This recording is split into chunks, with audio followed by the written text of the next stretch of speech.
Okay, guys, welcome to the Top Primate Podcast. We're back with another guest.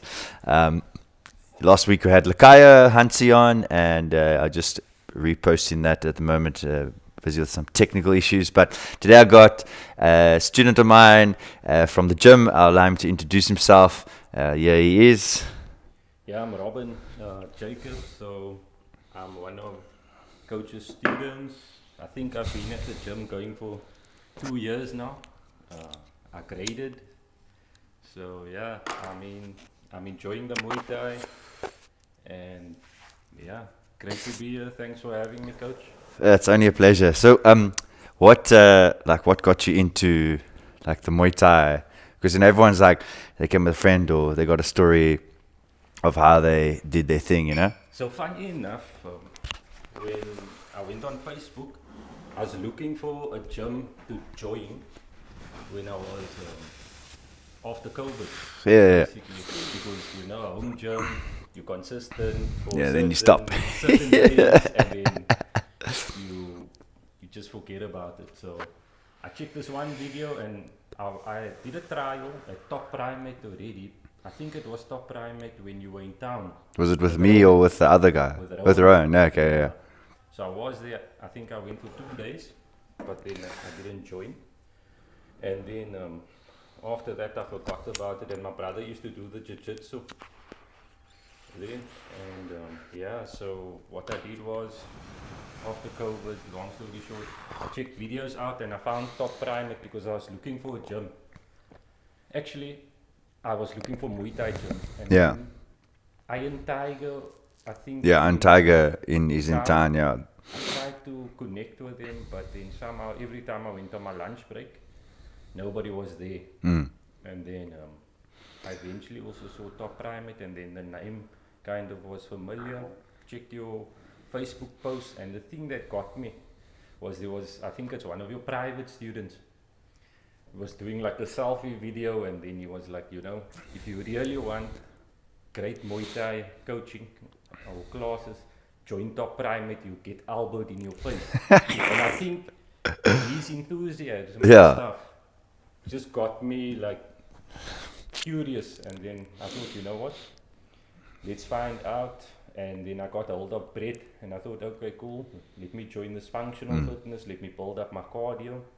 You know that whole process, because you like, do you want to join the Muay Thai immediately because you need cardio and you need to have, like basically cardio. So I joined then with Brett, doing the trial class and doing the functional for a while.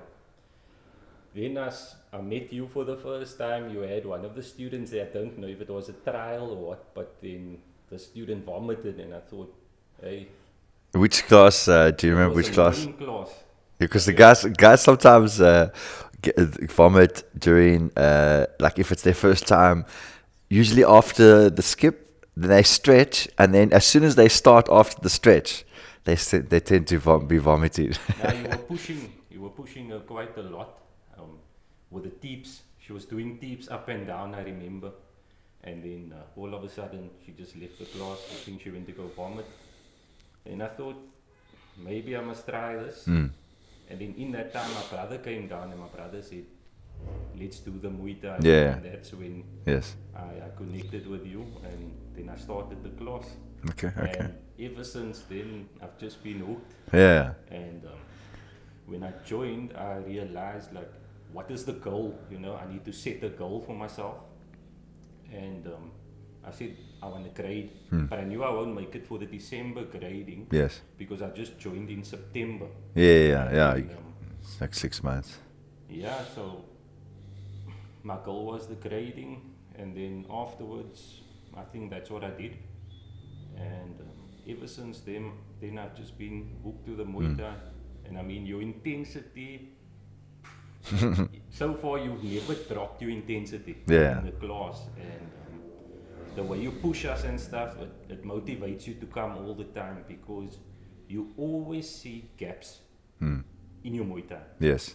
In your training, you always see gaps, no matter what. Yeah. And the one thing is, when I train, and then I realized when Lakaya actually told me, that days when you don't want to train, that is the day So you learn the most. clicks. Yeah.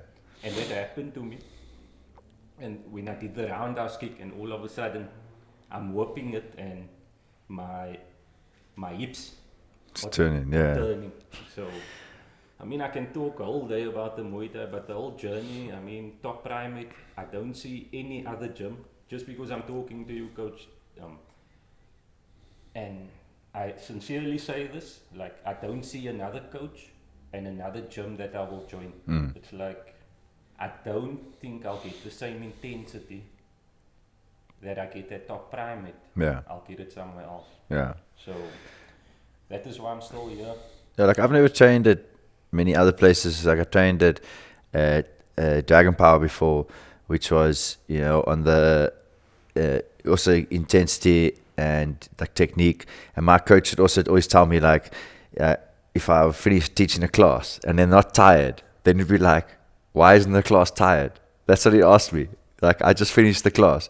And you'd say you have to keep it technical, so you don't have to do too much in one day, and you must make it intense. They must be tired after. It's Muay Thai. Like, they can't come and be like fresh. So you must be like a bit messed up. So that's like what my coach told me when I was teaching, and that's what they like pushed the whole time. So like different gyms and different coaches and stuff, it's really like the main thing is, you know, learning the Muay Thai, and, you know, everyone's at different gyms. Like I was at the one gym, and then there's a whole bunch of other gyms that are out there, and this person comes up, or this coach. I always find that in the free trial class is not necessarily like so you to see the Muay Thai, because you can go Google what Muay Thai is, but it's for you to see if you like the vibe we put out. Because, you know, every student has their own vibe. So you come in and you might be a little more on, you know, the vibe is too like this for you, or too like that. So I think that's what that's what makes people stay. Like, okay, that they would only train at the one spot because they got this vibe and it works for them. You know, that's the nice part. Definitely that got me, because the thing is, like, when I started the morning classes, like your mom, Yes. she was welcoming, was welcoming, you were welcoming, and it's just like a camaraderie, you know. Yeah. It's like everybody's there for themselves, Yes. but the whole atmosphere, Yeah. it's like great, man. So Yeah. you come and you enjoy it. Yes. So that is what I feel a person must get when you go to gym. Yeah. So And then you're gonna go more as well. and then You know, you enjoy going. You're like, I'm gonna go fuck this person up, but a friendly way.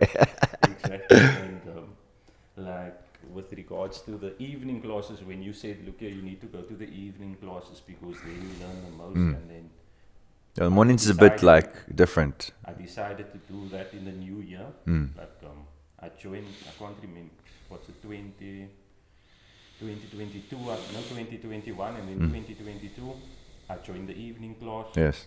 What a great first class, because there was technique, and Yeah. I remember you were drilling roundhouse kicks left and right. Yeah. So that was great. And then doing that technique, and then I joined the sparring. Yeah. And you said you must join the sparring, but I must say, like, my first experience with the sparring Yeah.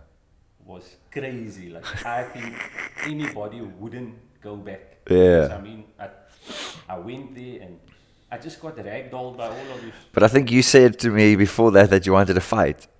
So when someone says to me like they want to fight, I'm like, my brain goes to like a different corner. Like Lakaya says he wants to fight, so I don't fuck around with him. Like, we're gonna get this shit right.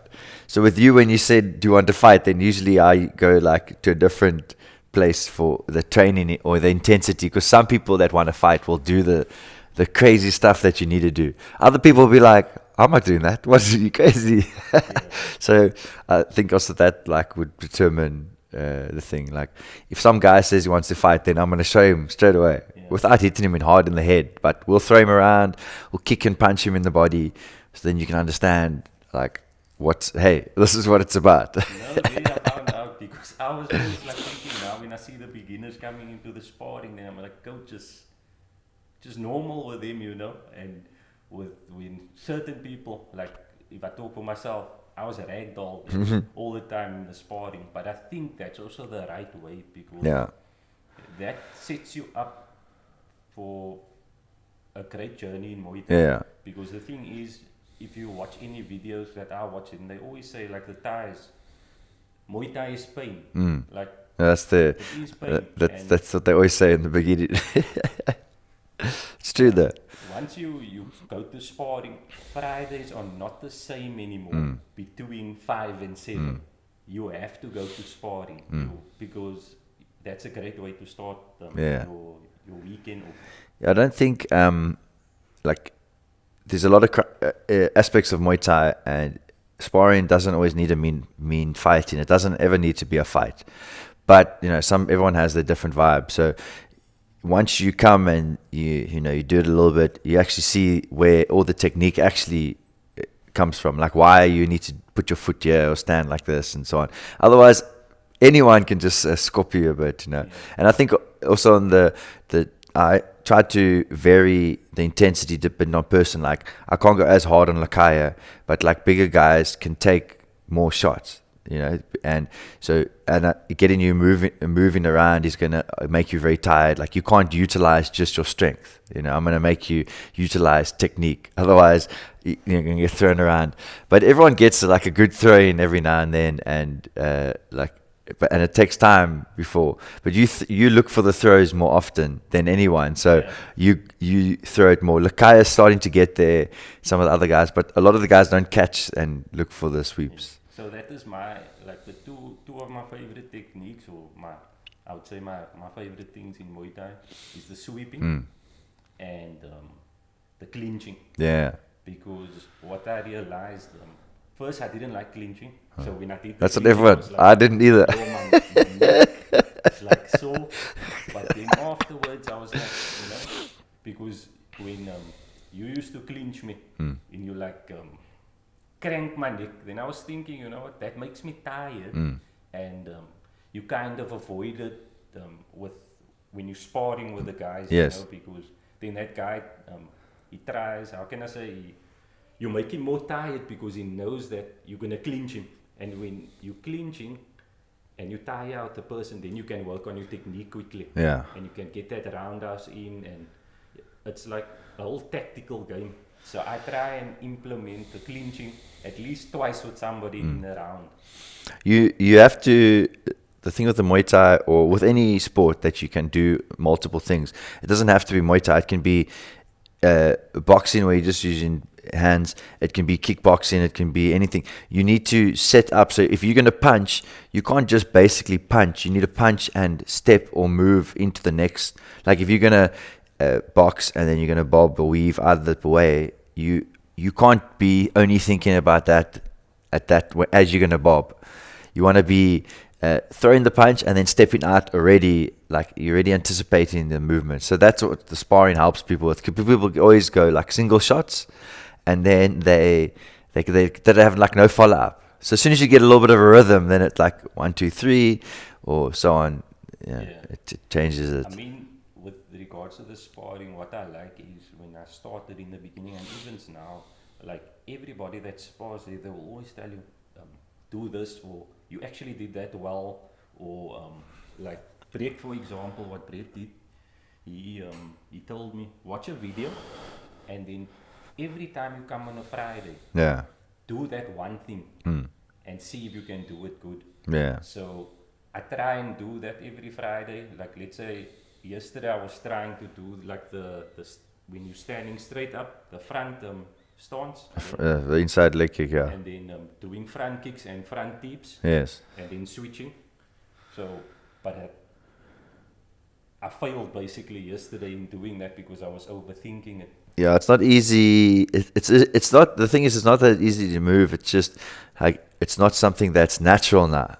So it's kind of like it's a funny place to be in, because whenever someone gets something or they get good at something, then whenever it's something new, they don't want to work on it. They're like, whatever, because they just finally got this stuff that can work, and then they don't want to put in some work on the stuff that's going to be difficult again. So that's why we're doing those drills with the standing and just kicking with the front leg, because you must kind of get just used to doing it, and then you can start working on it. It comes quick. Before learning how to actually roundhouse, the front leg kick, anything you learn now will come double time because you've already mastered the one. You understand. It just takes time, irritation, time. Yeah, like yesterday when I was doing that drill with myself, I was whole time with the leg kick, the front kick.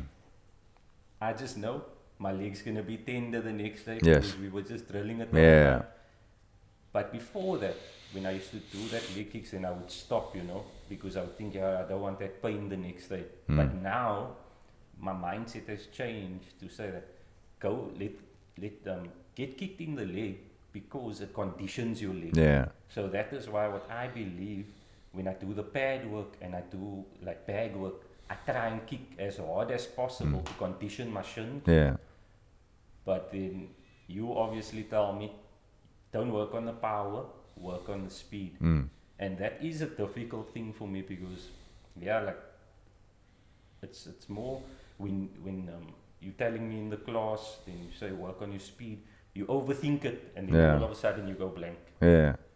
So Well, that's what I'm trying to do is because I always believe like instead of working so hard on the guys already, he's like positive side, like smaller guys are faster, bigger guys they got the power already. So you want to kind of try to manipulate or put in some of the speed into someone that is stronger, and then someone that is smaller give a little more power to, because then they already got that speed, and then the balance of power and speed is good. So that's why I always tell you to go for speed, because a lot of your shots already have power, even if the technique's not right yet. It's like halfway there, 80% there, and it's like almost there, but it's already got power.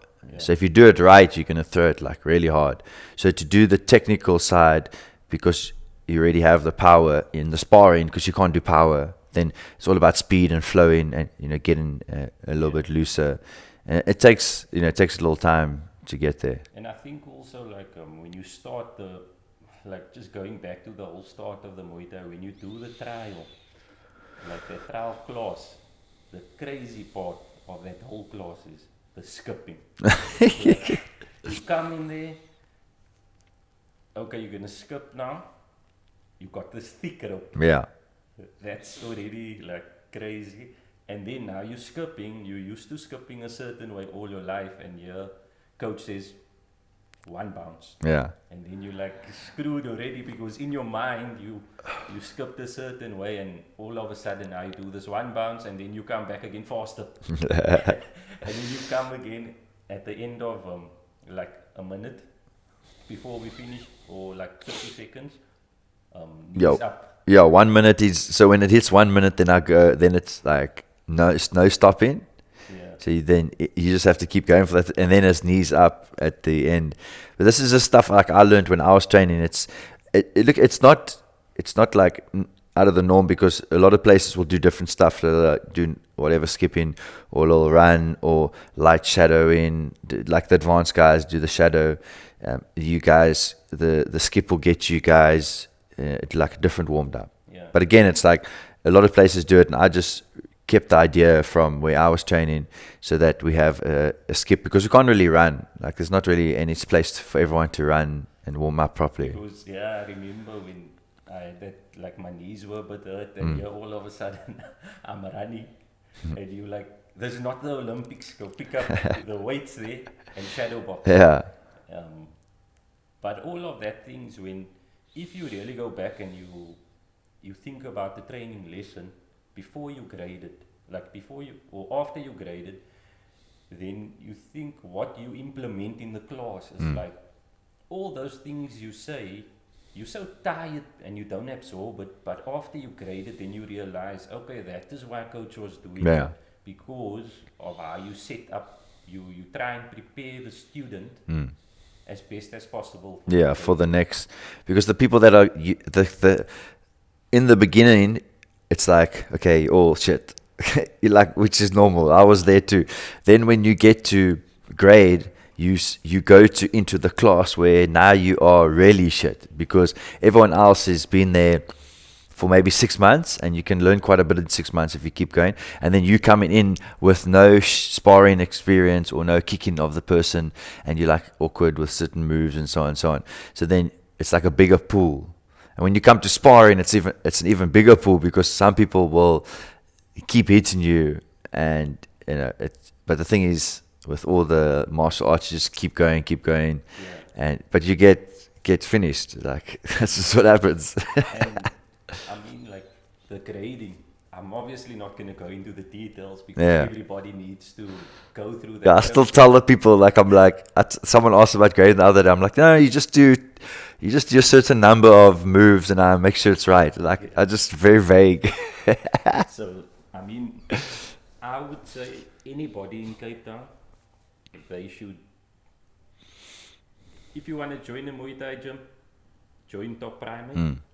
And if you can put yourself through the grading, that is one thing that you will feel accomplished with, because I don't think there's a lot of gradings that are as intense as that day. Yeah. If you can do that, then mentally you can be prepared for a whole lot of stuff. Yeah. It is, like, even though it's just exercise, you don't realize, later you realize that, I did this at the work, or I took on this responsibility and I changed, like, stuff. Like, it really is. That's what it, like, happens mentally as well for you. I think grading to me that day was more a mental challenge than a physical challenge. Because your body, you can push your body to the limit, but your mentality has to be a certain level. Yeah. Because if you can clock out quickly in your mind, and your body can still go through it. But you need to test yourself. Yeah. Anybody that comes to the gym, that should be your first goal. Don't care about, and what I like is in the gym, everybody helps you. Yeah. And to go through the grading process, you must do it, and just think about yourself there and focus on yourself for that first 6 months. Even if you go to sparring, if you get ragdoll, go enjoy it. But you're gonna get the heat in. Yeah. And every now and then you're gonna add up. It's like anything. You find what you enjoy, and then some people like to hit each other and kick things. So then those people are gonna enjoy this, and then doing that with a partner is like quite fun. You like test your skills. You like try to go light or hard, and you also at the same time for 6 months you have been working on something that you can keep. It can be anything. Like if you go to a normal gym, if you go play football, it's going to take you a few months to get fit, used to what everyone's doing, and so it's very similar. But I think it's mentally gets people as well. Like they get irritated and then they don't want to do it. It's not nice. And I mean, like now after the grading, then you ask yourself, how do you go to the next level? Yeah. And then I told myself, like, okay, I'm doing okay in the Muay Thai now after the grading. But then I asked myself, like, okay, how do I push myself to the next level? Okay, I have a bit of time. Let me join the fighters class. And when I joined the fighters class at first, obviously, there again, you don't know what to expect. So all of a sudden, okay, you want to join? Okay, cool. 500. Yeah. I'm like, okay. And I think that also, you have to mentally prepare yourself. 500, it might seem a little to do 500 squats, push-ups and sit-ups when you're starting. But when you get to that first 100 push-ups, and you feel it. You feel it. And then you still have 2 more exercises and 400 push-ups still to do. And then you still have to train afterwards. Yeah. But I think if you want to compare fighters to the grading, fighters is 10 times worse than I would say. Yeah, that's what I usually like. If someone's graded, then they have a varying degree of what they could expect in the class. But because you're going to fight, it obviously needs to be a certain way. And I always feel like in military, like if you watch stuff and you see the training, even if you like say if you're in a one squad and you go now to another one, they don't just take your word that you're good. They're gonna fucking put you through your paces. So you go from one thing to another, then they're gonna put you through like a few weeks of fitness training. So the push-ups and stuff is to, one, show me that you're fit enough to do what we need to do without stopping, and then 2, like condition your shoulders because we're gonna kill them, stomach because we're gonna hit it, legs because you want to be strong, and then all of it in a certain amount of time, then it also shows, it's like basically it's grading for fighters class. I want to see, are you strong enough, fit enough, and conditioned enough to complete that? And when you can in the class time, then I know, okay, you are now ready for the actual fighters, because it's not an easy step. So you want to condition the guys. So it might seem excessive, but it's like that's a normal number for like a fighter's level. And then a beginners or advanced will be like 200 or 300, pushing it, change it up. Since I'm not in the fighters, or I would say since I'm taking a break from fighters, it was difficult to adjust to the normal class, like the advanced and the beginners class, because of the intensity of the fighters class. And I mean, like in fighters, I've quit in my mind for the first month every time I came to class. And you remember that's how it goes. You got the gut full with me and Lakaya, and then you smashed us. Sometimes when you guys don't listen, I'm like, listen, I want to fucking listen. I'm going to show you now, because we can hit each other, so we can be fine with that. And then you put on the gloves and you said, okay, come. And then you just messed us up. But you didn't take a break at all. You just went for us. And then I remember the next day we came to sparring and you said, I'm glad you came today. You actually showed me you're going to rock up again. Yeah. So that's Muay Thai's pain side. It was hectic that day. It was crazy. And fighters is really, after a while, when you break through that mental, how do you say, how can I say like that? It's like a barrier. Yeah, that it's like a barrier. Then you start to enjoy it. Yeah. And, it does get there. when you join the Muay Thai, you got a 500ml cup. And that, your mentality, that cup can fall quickly. When you grade, it goes to a liter.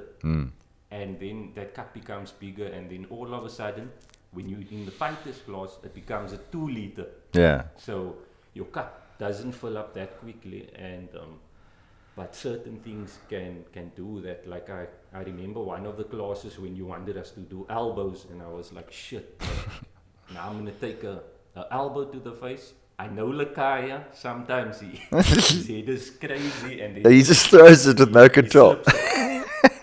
So it's good and it's not good.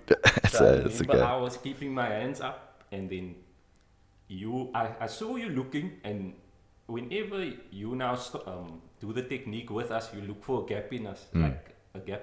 And then as I walked towards you, you elbowed me. Yeah, but obviously soft. But I mean to the nose, and you can feel it. It hurts, yeah. If it's a 10%, 100% elbow's an elbow. And on the nose, it makes every eyes water and all shit. So my eyes was watering, because, and you know where to hit a person, so I got that elbow to the nose. But we continued, because I know Pumuela was there, me and you and Lakaya, and then Lakaya also, he elbowed you wrong, and then you just did your thing. Like I don't like to be elbowed. I don't mind being touched, but again, sometimes he needs to just. If the thing is, if he cleaned it up, the way he's going to clean it up is by going more controlled. Because just rushing it means you don't know what you're doing. You just lucky you got it in, so you're just more controlled. But sometimes it does really hurt though. It's just a light touch. Like I'd rather be banged hard than a light touch, because the light touch seems to hurt so much more. So because I remember when KG was there, Lakaya elbowed KG, I think by mistake, and then he slit him open. Yes.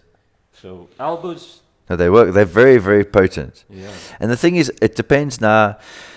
If the guy has a lot of scar tissue around his face, like maybe he's been cut open a lot, then he'll have a lot of scar tissue on his eyebrow and his cheek. So then he opens up even easier, because the scar tissue is now rough and it'll rip. But the elbow itself is very effective, because it's such a hard piece hitting a very thin, bony piece. So once you cut the guy open, for Muay Thai, you get some other sports where there is elbows, but in the Muay Thai side of things, once you cut the guy open, you can really dominate the fight or take it, because if it's too massive, they will stop the engagement. So I tried to check your fights online. I saw a few fights. I Yeah. think I saw your trial for Western Province.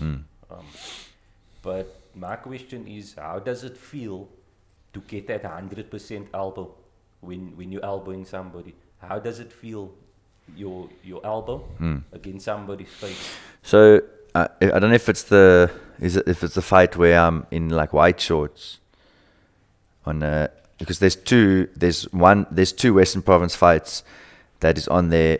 One is the I think that the first one, like when I was younger it and was in a heavier. white shorts, you were dominating in the clinch and kneeing. I think that must be the second one where they're like filming from the top or something. No. I can't remember, but so there's two. The one that I did elbow and I had no pads on. That was like the first time that I landed that combination, because I went in with a straight elbow, so through the middle. So if someone blocks, then sometimes they don't close their arms completely, or they just naturally leave it open. So the slip through the middle is what I went in with, and then I threw like cross elbows, and the cross elbows, I was surprised when it landed at first, because it was just like, fuck, what the hell? It wasn't difficult. It just worked, went in nicely, everything was good. And then I threw a few, and then I thought the ref was going to stop it, and then he kind of waited because the guy was still up, so I threw one more, and then but I didn't feel anything on my arms. I actually started throwing them because my hands were so sore. Yeah. Because I said to my coach in the corner, I said, look, my hands are sore.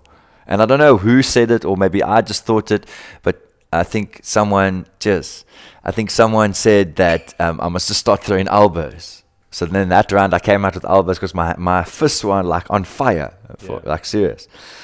So then, that's what I did. So that was the first time with no pads on that I threw elbows like that. And it takes a long time. You also, they stopped the fight when you were kneeing a guy in the face. I think there was a fight. Was that why, like, did it look like a bit of a darker video? Yeah. Okay, because I think that might have been my old one when I was younger, and before my tattoo. So I only had my back tattoo then. Yeah. It was probably that one, and I fought that guy. Like, unluckily for him, there was 3 of us, and we drew straws, and I drew the straw that I only fight once. So he had to fight. That was his second fight of the night. So like now he gets the fresh guy, which in a knockout or around a tournament, sometimes it happens. And then I fought him, and my vibe was to just go forward the whole time. You're going to get hit, so you might as well step into it and then hit the guy with something big as he is trying to land the shot or whatever. So that's what I did with him, and I threw a lot of knees, and they stopped the fight, because they'll stop the fight if the fighter is like looking limp, then they'll give him a count, and if it happens again, there's a certain amount, then the fight gets called. So when you fought here in Western Cape, what is the difference between you fighting here and when you fought overseas? So to be clear, when I fought here, I was fighting just local people, and when I went overseas, it was for world champs. So both world champs are very similar, as in like there was a big arena, like the convention center. It was like a place like that with 3 rings in it, like full-size rings, and there would be like a whole bunch of fights per day, and it was like a stadium vibe where you'd sit in there, and then you'd see all the different countries sitting together, and then you would fight, and there would be lots of fights on per day, and you would go look at a list to see, okay, I'm fighting this time. So the first one when I went was in Uzbekistan. That was like a crazy country. Not crazy in like people, but it was like very different to anything. I've never, before that, didn't ever heard of Uzbekistan. And when I looked on the map, it's like right next to Pakistan, and it's all the those countries around Eastern Europe. It was a cool place, very fun. That one I was weighing like 87, so I was cruiserweight. And in my first fight, I went against a guy from Slovenia, and we fighting and working first round. So he tried to go for a flying knee, and I stepped out the way of it. And as he landed, and this is why being in position automatically is very good. It's amazing for the Muay Thai. Like, you don't want to land and reset. You want to land and throw. Yeah. So he landed and threw a head kick and caught me in the head. And then I don't know what I thought the bell rang or something. So I walked to my corner with my gloves. And the refs are very strict there. So when they saw that, they knew, okay, I was, Yeah. you know, you do weird things when you get banged in the head. So then they called the fight. So that was the first one. So that was like done. Then the second one was in Malaysia. It was more like a Thai vibe with the weather and so on. And I fought 3 fights in 3 days. First fight, I got a black eye. I won the first 2 and I lost the third one. And that one was different because I had more fights. And there was a lot more countries because this is Malaysia. So everyone wants to like, it's a nice place to go on holiday. So it was like 160 countries. And went with a nice team from South Africa. I went with one of my students, Martin. You've trained with him. Yes, Martin. Yeah, he came as a spectator. He wasn't allowed to compete because he's not South African. So he came as a spectator. His mom wanted him to come with, and he's actually my brother's friend. Okay. So we trained from when he was like 12 years old, and he came with for the experience. So that was a cool place. Like 3 days, 3 fights. I lost the same way I beat the other 2 guys, like knees to the face. I didn't get hit, but again, the refs are very, very strict. They'll like stop you if you just step wrong. They'll give you a count because it's amateur and they don't want anyone to really get hurt. But yeah, it was fun. It was fun. For me, I think I still want to experience it in an amateur fight where I go into the ring still. That's why I'm going to try to make as much time as possible so that I can get back into the fighters and at least do that because it's on my bucket list, my life bucket list, you know. And I think I was on a good way last year with training. Yeah. And you know, like if you stayed at that and then we started a camp, you would have been fine because you were at a level. So again, you just need a little bit of time and you can do it. When things balance out almost, you know. No, definitely. And I mean that I wish I did this dieting and this intermittent fasting during that time because I would have lost a lot of weight. Probably, a lot. Yeah. But I mean, versus what you're losing now, if you were in class, you would have lost a lot because of thing. But again, like what I say for the fasting thing is just the stuff that I've tried. That's the only reason I say it. I don't know about everything, but I mean, listening to your podcast and stuff, and training with you and talking to you and picking your brain, that is why it's good to pick the coach's brain, and also like this podcast that you have, it's good for us as students especially, besides anybody else that listens to it. I mean, what I did was, why I brought this, I wanted to show you. If you have a look here, like when I was, when I didn't train that much because of the ringworm I had on my head, you know. Which I did a journal, basically, of what I ate every day. And I kept the journal, the times that I ate and stuff, something rough for me so that I could check if it works for me and I pick up a lot of weight again. Let me go back to it and see my diet. Yes. And I mean, that helped me a lot. And over that period of time when I did the intermittent fasting, when I started, I was 110 kgs. Is that, and that's when you stopped the fighters? That's when I stopped fighters. And on the 8th of Jan, I decided to do the intermittent fasting with like a keto diet. And for 2 months, I basically lost 20 kgs. Yeah. And now I'm on And you weren't even in class, eh? Yeah, and I wasn't even in class. What are you on now, wait? I'm on 90. 90. Basically. And what are you trying to aim for? Do you have an aim for? I want to do, so I would say after my birthday now, because obviously I want to enjoy my weekend. Yes. In a way. 85. Okay. I want to stabilize on 85 and then I want to work on my body shape. Yes.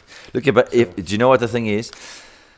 What's going to happen is when it's changes for everyone. That's good. That's a good idea to keep a record just so you can brief look and if you forget or you don't think about it.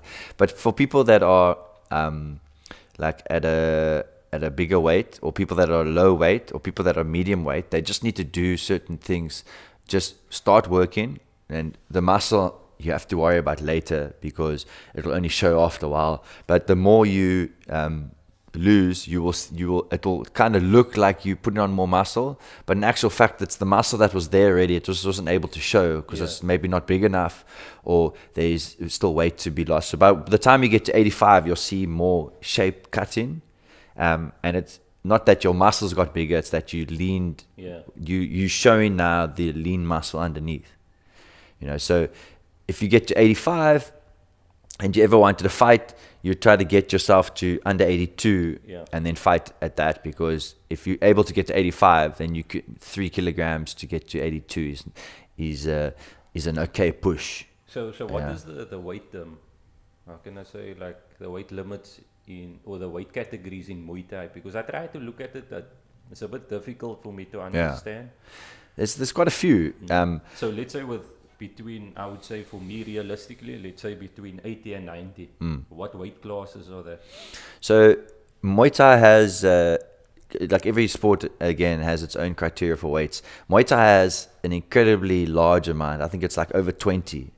So you can literally, if you go between the weight of 80 kilograms and 90, you can be in 3 different weight classes, because roughly, again, sometimes when you go search it, you'll see it's a little bit different sometimes, but sometimes, mostly it's from, say, 79 to under 82 point something, it's like always a little 0.100 grams, is X weight, light heavy. Then over 82 to 86 is cruiser, and then maybe 87 to 95 is heavy, or it could be 90 to 95 is heavy. So there's quite a few weight classes. So that's why with the guys, I always check what they're up to. Like Lakaya can do under 60, which is not very common. So we're trying to go up. He can go, and then he can just go over 60. He can't do too many because he's on the lighter side. So for you, if you fought, the best possibility would be to get as low as possible, being as tall as you are. Yeah. But you could also fight if you enjoy it, and there's another fight at the possibility at, say, 85, you could also be there. The thing is that it just depends on the person, because everyone can't just drop weight. That's the thing. They like struggle, or they don't eat properly, or whatever. So I think I will be able to drop to, if I'm pushing it, I think I'll be able to drop to 80 with this diet. If I'm like now, what I do, I spoil myself on a weekend. Like we go have a waffle, for example, Yeah, but that's good. Otherwise you go crazy. Because I mean, with your podcast, you were saying like eat, but eat in moderation. Do not eat this like chips and stuff every day. Like what I did was with my diet, I haven't had chips. I haven't had chocolate. But now I integrated like popcorn, for example. But what I do when I feel like eating something, then I think, what is the better option? So chips, because everybody's eating chips, then I'm like, what can I munch on? I'm sick and tired of eating dry fruit or fruit, for example. Let me eat something. Then I check popcorn. Is it good for during intermittent fasting periods and stuff? It's fine, but in moderation. Because it's not really anything. It's just nothing. Exactly. It's like So the thing is, like, I don't want to go back to being that heavy, because when I dropped the weight and I returned to the gym, you weren't there, you were gone. So Lakaya and Brett were taking charge. When I roundhouse that first time, I was like, my hip is rotating much better, and I'm lighter. So now I want to stay at that weight. And I mean, what you said, I used to think, coach mustn't see I'm drinking energy drinks. And I go to the car quickly before I must hold pads. Then you caught me, and you said, leave that color stuff. And I was like, okay, let me drink it scalumpies before I come to gym. But when you think about it, you don't need that energy drinks or boost, because I've been on water and coffee for the last 3 months, and it's been working. You don't need cool drink. No. So it's like a craving / addiction / whatever else. You're just used to it. The thing is that all the stuff in there is good for now. All the stuff in there is a bit on the bad side, especially if you train, like if you take an energy drink, then your heart's like fucking going, but I'm going to make your heart go mad too. So it's like a double whammy. So I always tell the guys, like, if you're training, don't take pre-workout or anything, because Muay Thai, it doesn't work out well when you take a pre-workout thing, because it's intense all the time. For when you're doing weights, you just want that and then you chill for a bit. But if you do Muay Thai on pre-workout, you really crash near the end, because you are now pumped. You blitzed the first 20 minutes and then you pump. Like your physical, not last week, shit, like that was the worst physical after sparring that I ever experienced. Was it the one we were just holding? No, when you said like, okay, now you're just gonna hit, you're gonna jab, and then all of a sudden it was kicks, and then we had to do squats, like it just never ended. And I was so I've been prepping, like as you guys go. So because it's me as just for the Muay Thai, and then we got Brett and we got Muhammad for the other stuff. I must try to cover all the aspects with you guys. So I find that if I try to do it too much, like everything at once, then I forget stuff. So what happens, like just naturally happened, like when it's grading time, then I make sure the advanced guys are working like very, very hectic on the technique. And now I was like, well, let's do it with the fighters too, because Lakaya needs more time, because he only gets there, can only get there a little later. So he needs a little bit more work to drill. It's only him and fighters.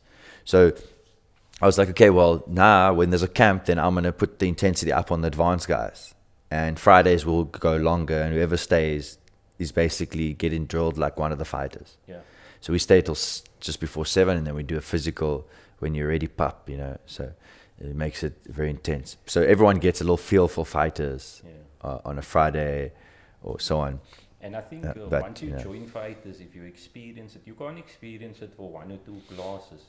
You have to experience it for at least 3 months, and then you will feel that just because you're doing well in advance doesn't mean your Muay Thai is now perfect. No, yeah. Join fighters. Throw yourself in the fire. Get that elbow in the face, Get hit with a leg.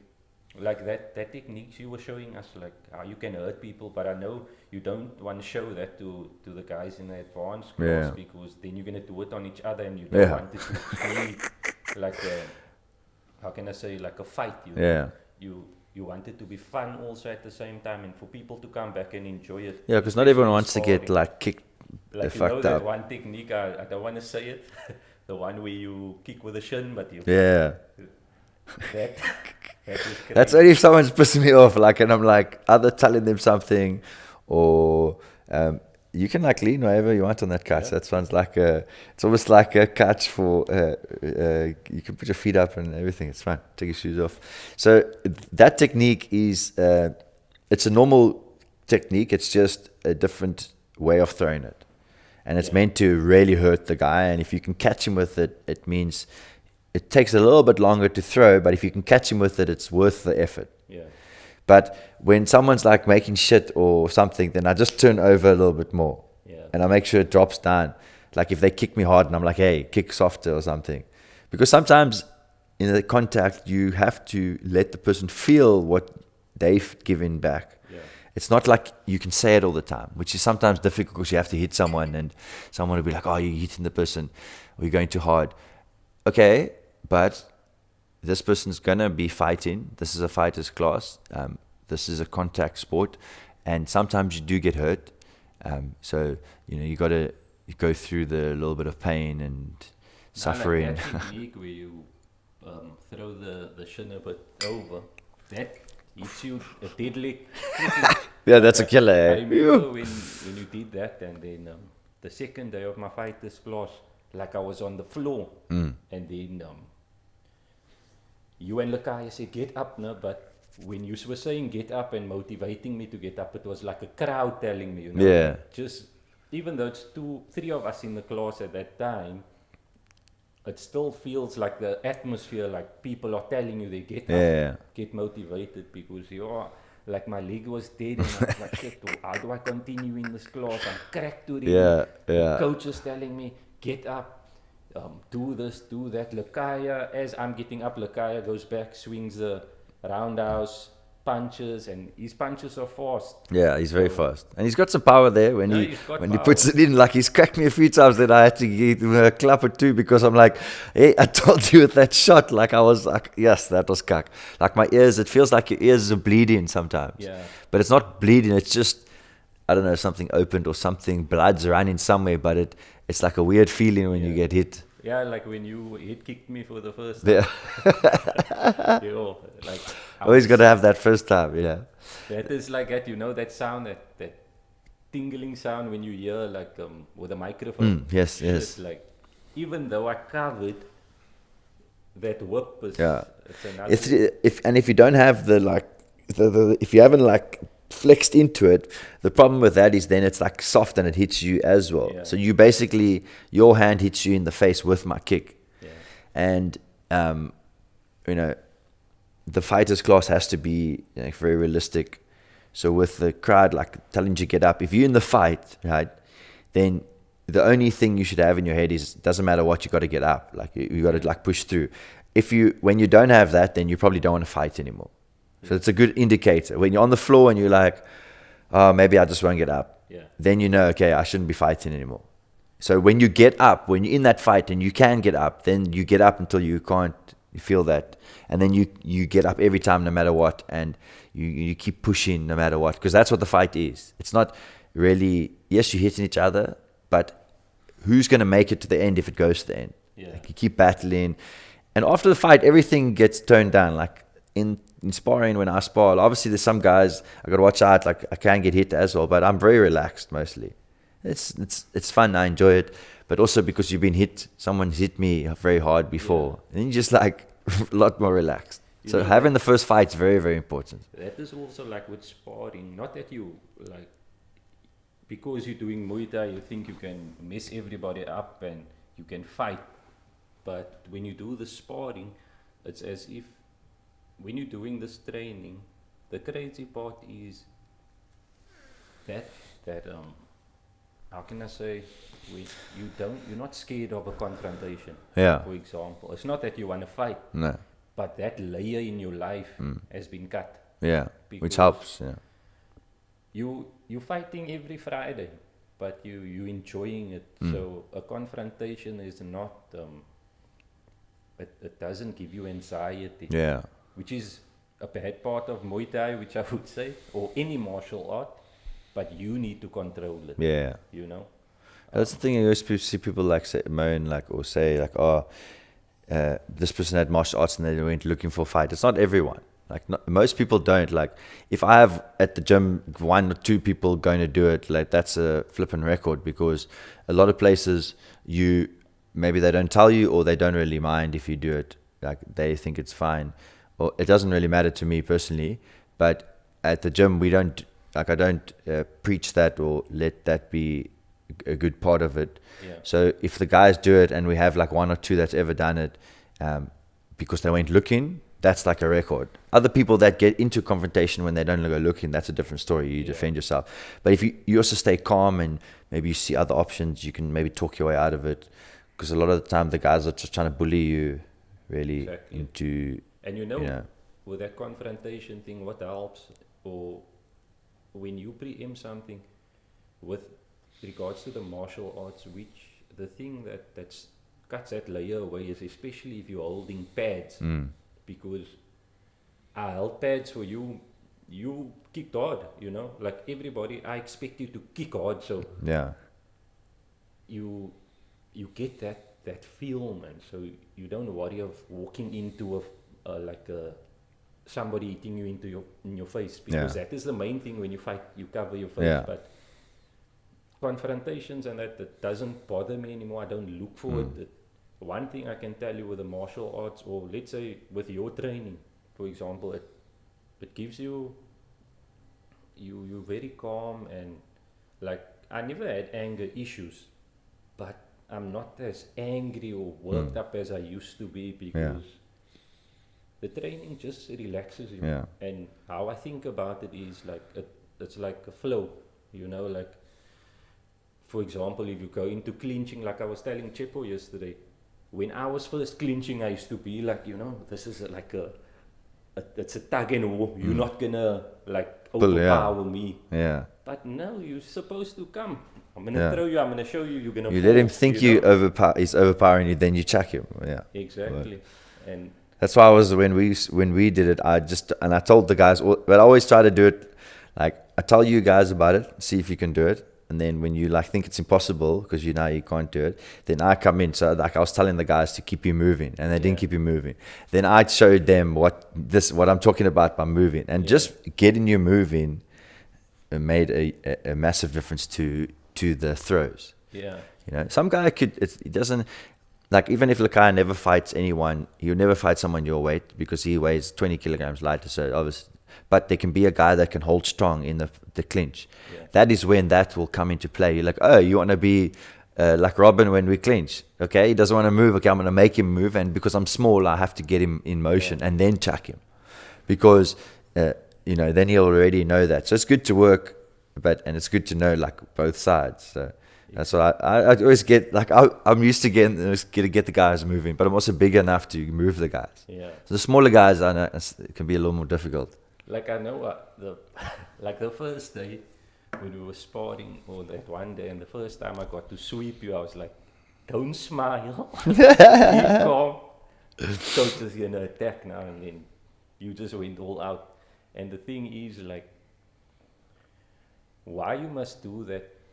Nobody has an ego in this gym, like at all, because that is what I like with the sparring. It's always like you come in there to enjoy yourself.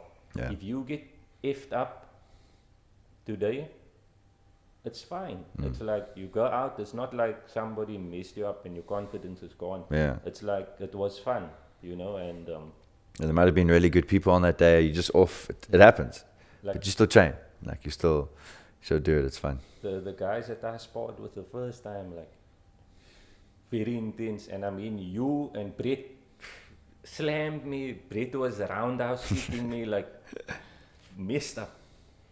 But I went home and I was like, yo, this is like what I always wanted to do, because you always check the martial arts on the TV and you don't respect that martial art as much as what you're supposed to, because you're like, I can do that. Yeah. But when you put yourself in that position, in the sparring, in the training, then you respect them, because the thing is that person that is fighting, that martial artist, when they're doing it in the ring for 3 minutes or 3 rounds, you think it's easy. No, it's mad. It's not easy.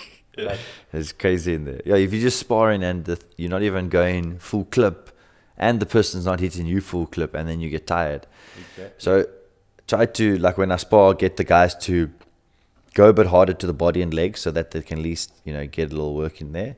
But then make sure that when you guys do like to the head, then it's a little bit lighter, because we don't want to get anything in the head. But then you can really feel what it feels like as you get tired. Maybe the guy hits you in the body the whole time, you can't breathe, or he keeps kicking you, or he's doing something to you, or he sees you tired. So he sees like you go, this huge breath, and then like keep pumping you. That's why if I get swept, what you're supposed to do is, and why when I spar, I try to manipulate different fighters to go with you guys. So when you get swept, you're supposed to come out a little more aggressive.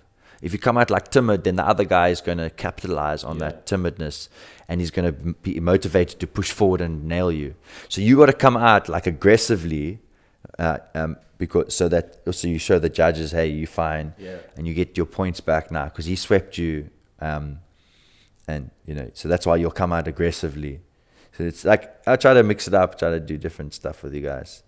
I mean, like, talking about like that percentage to the head, and that is something you must get used to. And we still hit each other, not 10% to the head. No. Some people hit harder. Yeah, it takes time, a lot of time. I still don't like to hit to the head, so you won't see me hitting that much to the head in sparring. I just don't feel comfortable with that. I don't mind getting the hit, but just hit me soft to the head. I don't mind. But the body, go 200% because you doing me a favor. Yeah, you you're conditioning my body. So it's not easy for people to get the control. Like for me, I got kicked out of class before Because one, I was sparring with a girl, and nothing to do with that she was a girl, but just to explain who I was with and why what happened. Like I was sparring, and we were doing some sparring or some drills, and I wasn't hitting her hard enough at all. Kicks, punches, nowhere, anywhere, legs. And the coach is like, I must hit her harder and harder. So then he kicks me out of the class. And he's like, no, I must leave the class because I'm good. She's also a fighter, and she's not here as any gender. She's here as a fighter. Yeah.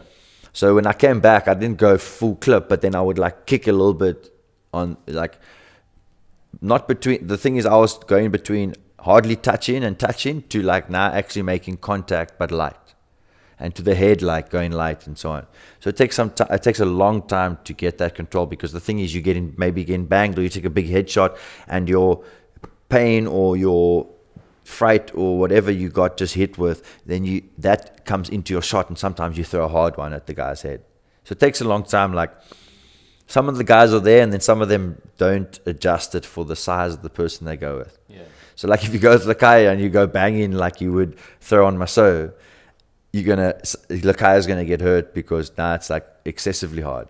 But the heavier guys can take harder shots to the body and legs because they're bigger. Yeah. So it's very difficult to manipulate your power in the beginning. So that's why sometimes you guys go hard, and then I gotta maybe spar with you, make you rethink your life, because I want it to be a stain in your brain there. Like, fuck it, okay, go lighter, faster. So like talking about that, like at one Friday when we had Lakaya, or you had Lakaya in the fight camp, and then you were like, go hard. This now? No, this this one was last year. Oh, okay. And then I kicked a bit harder. Yeah. I was kicking him like lekker, and then I felt shit that whole weekend because I was kicking too hard, man. And then he would still look at the Monday like, yo, sorry about that, man. But then you said, why are you saying sorry? Don't say sorry. So I still have it in me, like I will feel bad. Yeah, it happens. I don't want to hurt anybody because I want to enjoy it. Look, if you can control it, and like my coach was also like, what you need to do is you must have fun and you must control it, but you must work your thing so you control all your shots you throw. So definitely the person might not be able to block them or see them coming. So when you do land them, they're not killers. And then you move around, and it doesn't matter if they irritate them. You put pressure on them, you make them work harder. Then if you go with someone better, you can throw a little quicker and harder because they'll block. So it's got to be a gauge, and the problem is you got to go through hurting someone first and feeling bad, to controlling it and then knowing, okay, that shot's okay, or that was too hard or something. But the problem is you have to go through the point where you hurt or go too hard or too soft now. Yeah. You only get the control later. So with you kicking Lakaya, even if it wasn't your full, and it was a little bit harder, that could be the hardest someone else in his weight can kick. Yeah. So that's on that side of things, it's good training. If Lakaya was crumbling and he really was hurting, different story. But if it was just uncomfortable, which is what you try to do in the fighters class the whole time, because it's going to be really uncomfortable in the fight.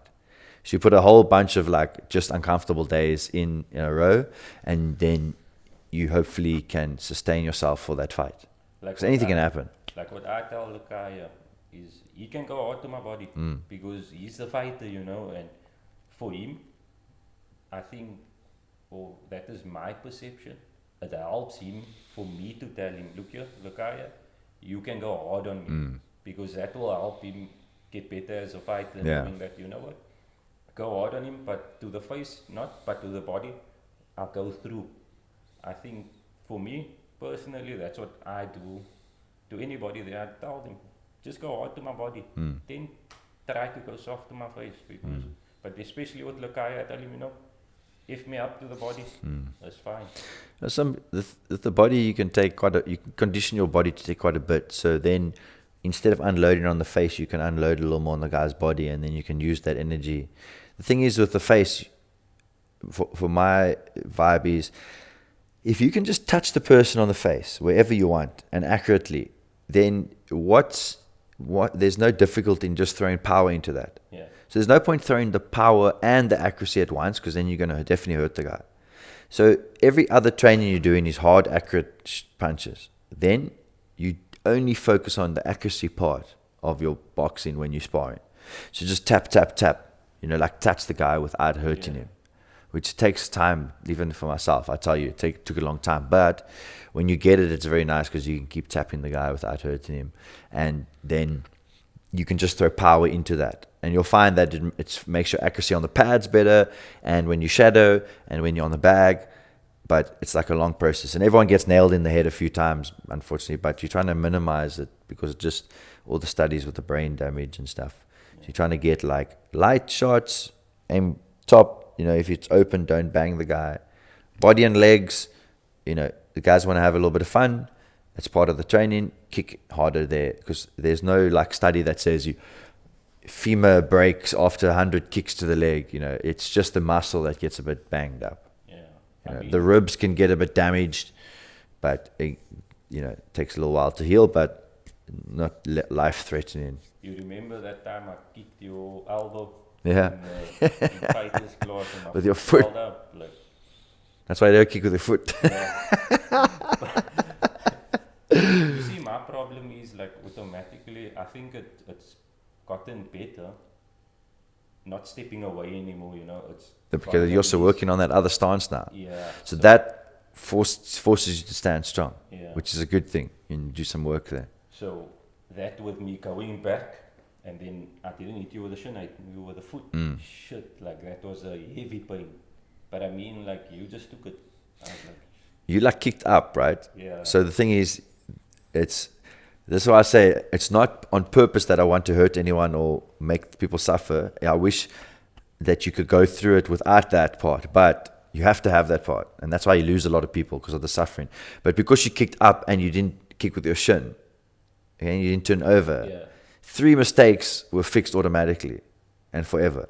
Yeah. So unfortunately, that had to happen, but the foot healed up. But you learned, stay strong. And don't move back when you kick. You learn to not kick with your foot ever.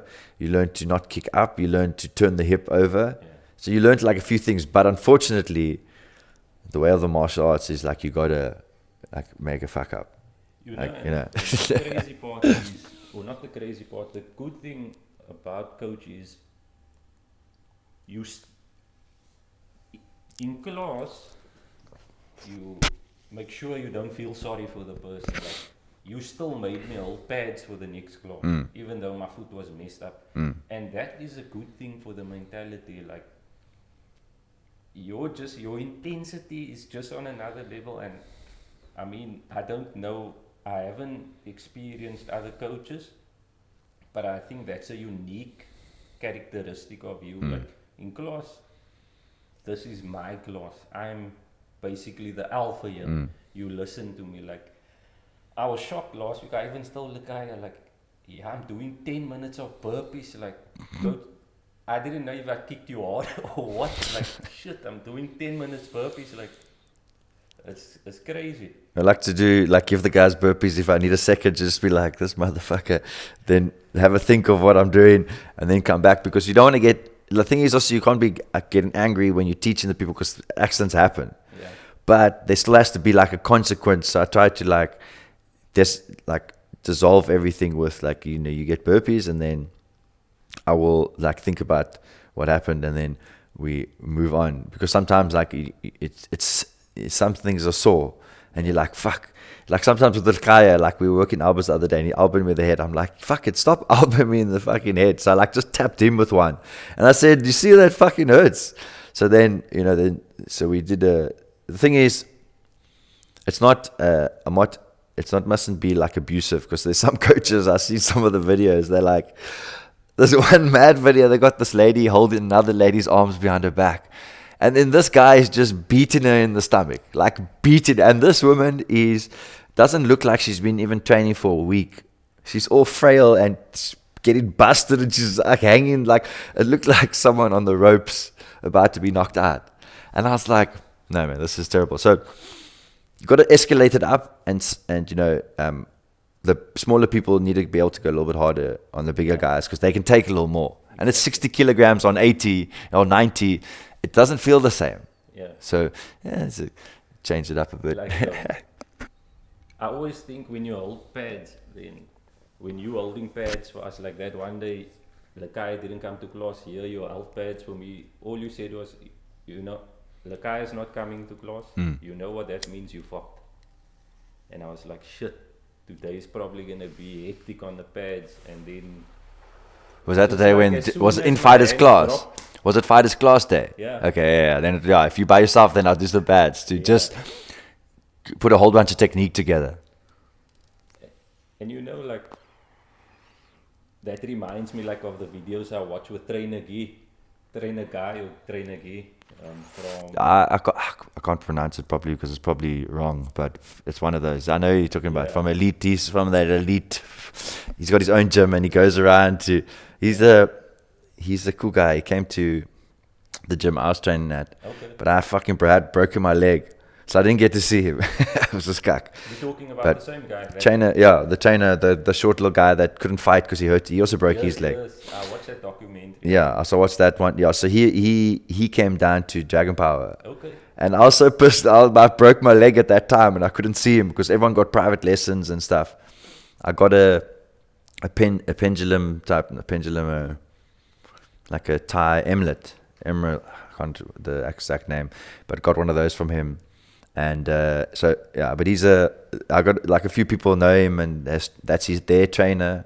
Like the one guy that I trained with, that was his personal trainer, Okay. and he would fight and he would go train with him at that time. So he's quite a cool guy. Now, like I was checking his one video, he's training with this other guy, also a well-known Muay Thai fighter. Yeah.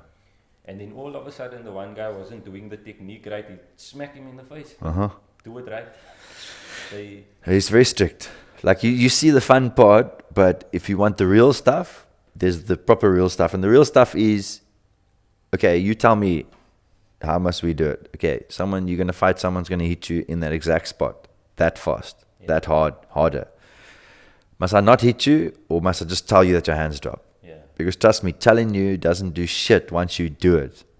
And you don't have to hurt the person, but you just have to give them a fright. Yeah. Because that is why you have to have your hands up, because you'd never see the ones coming, and then you're like, oh, what happened?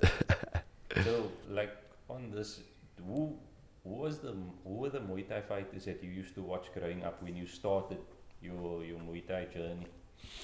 So when I started training, then I was at the gym training with the coach that I was with at Quinton at Dragon Power, and working all the techniques, and I was following all the coaches and stuff there.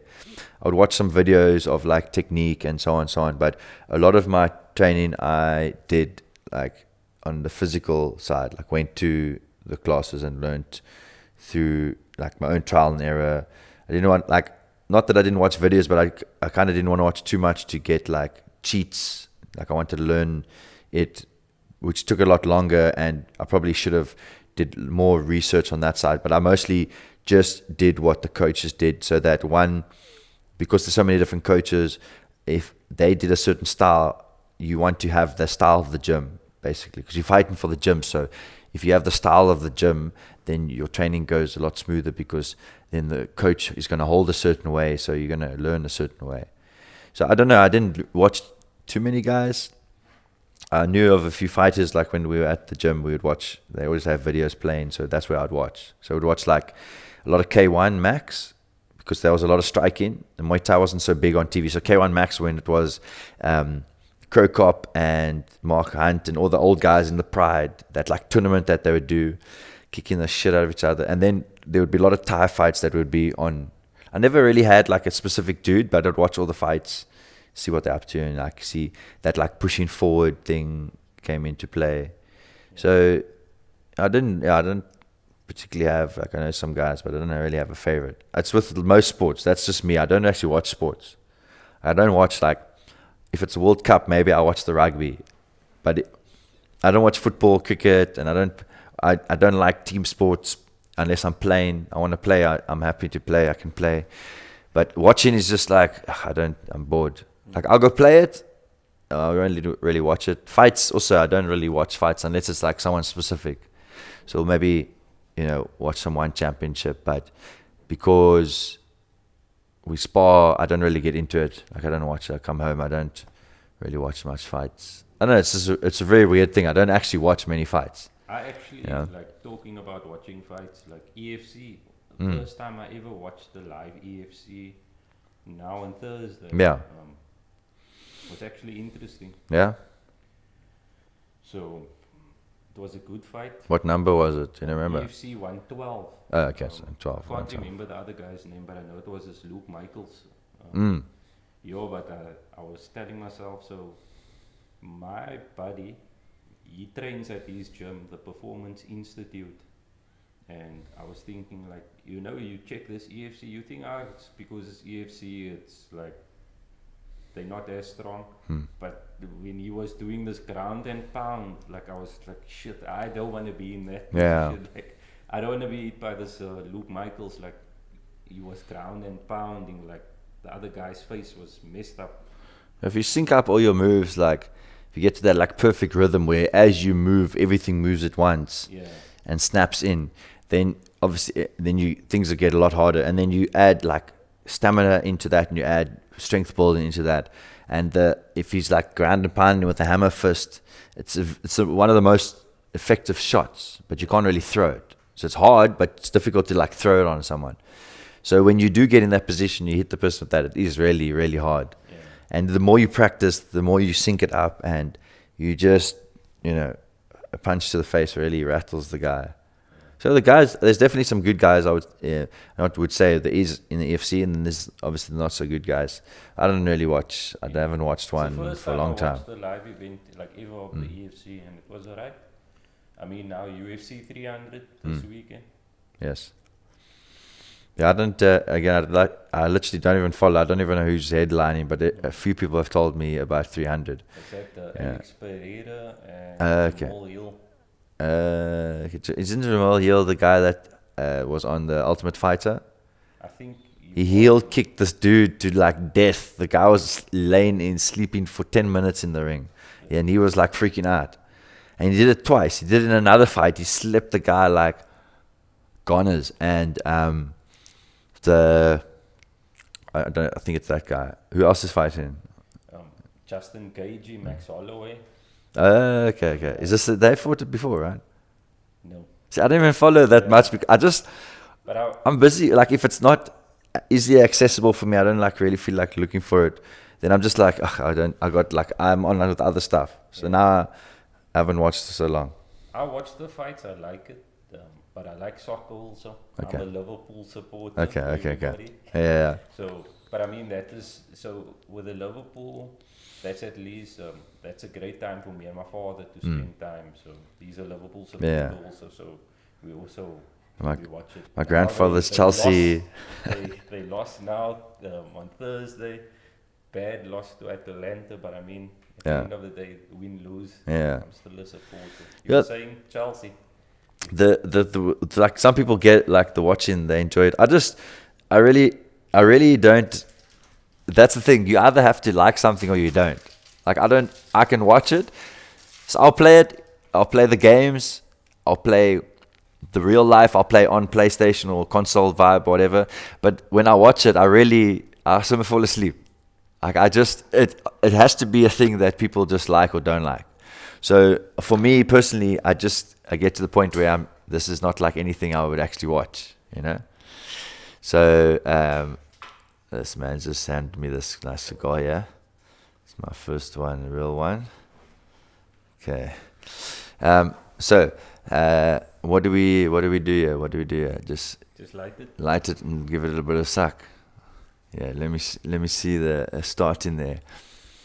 I've only smoked one that really lit that was handed to me, and then those ones that with the dodgy plastic filter on it.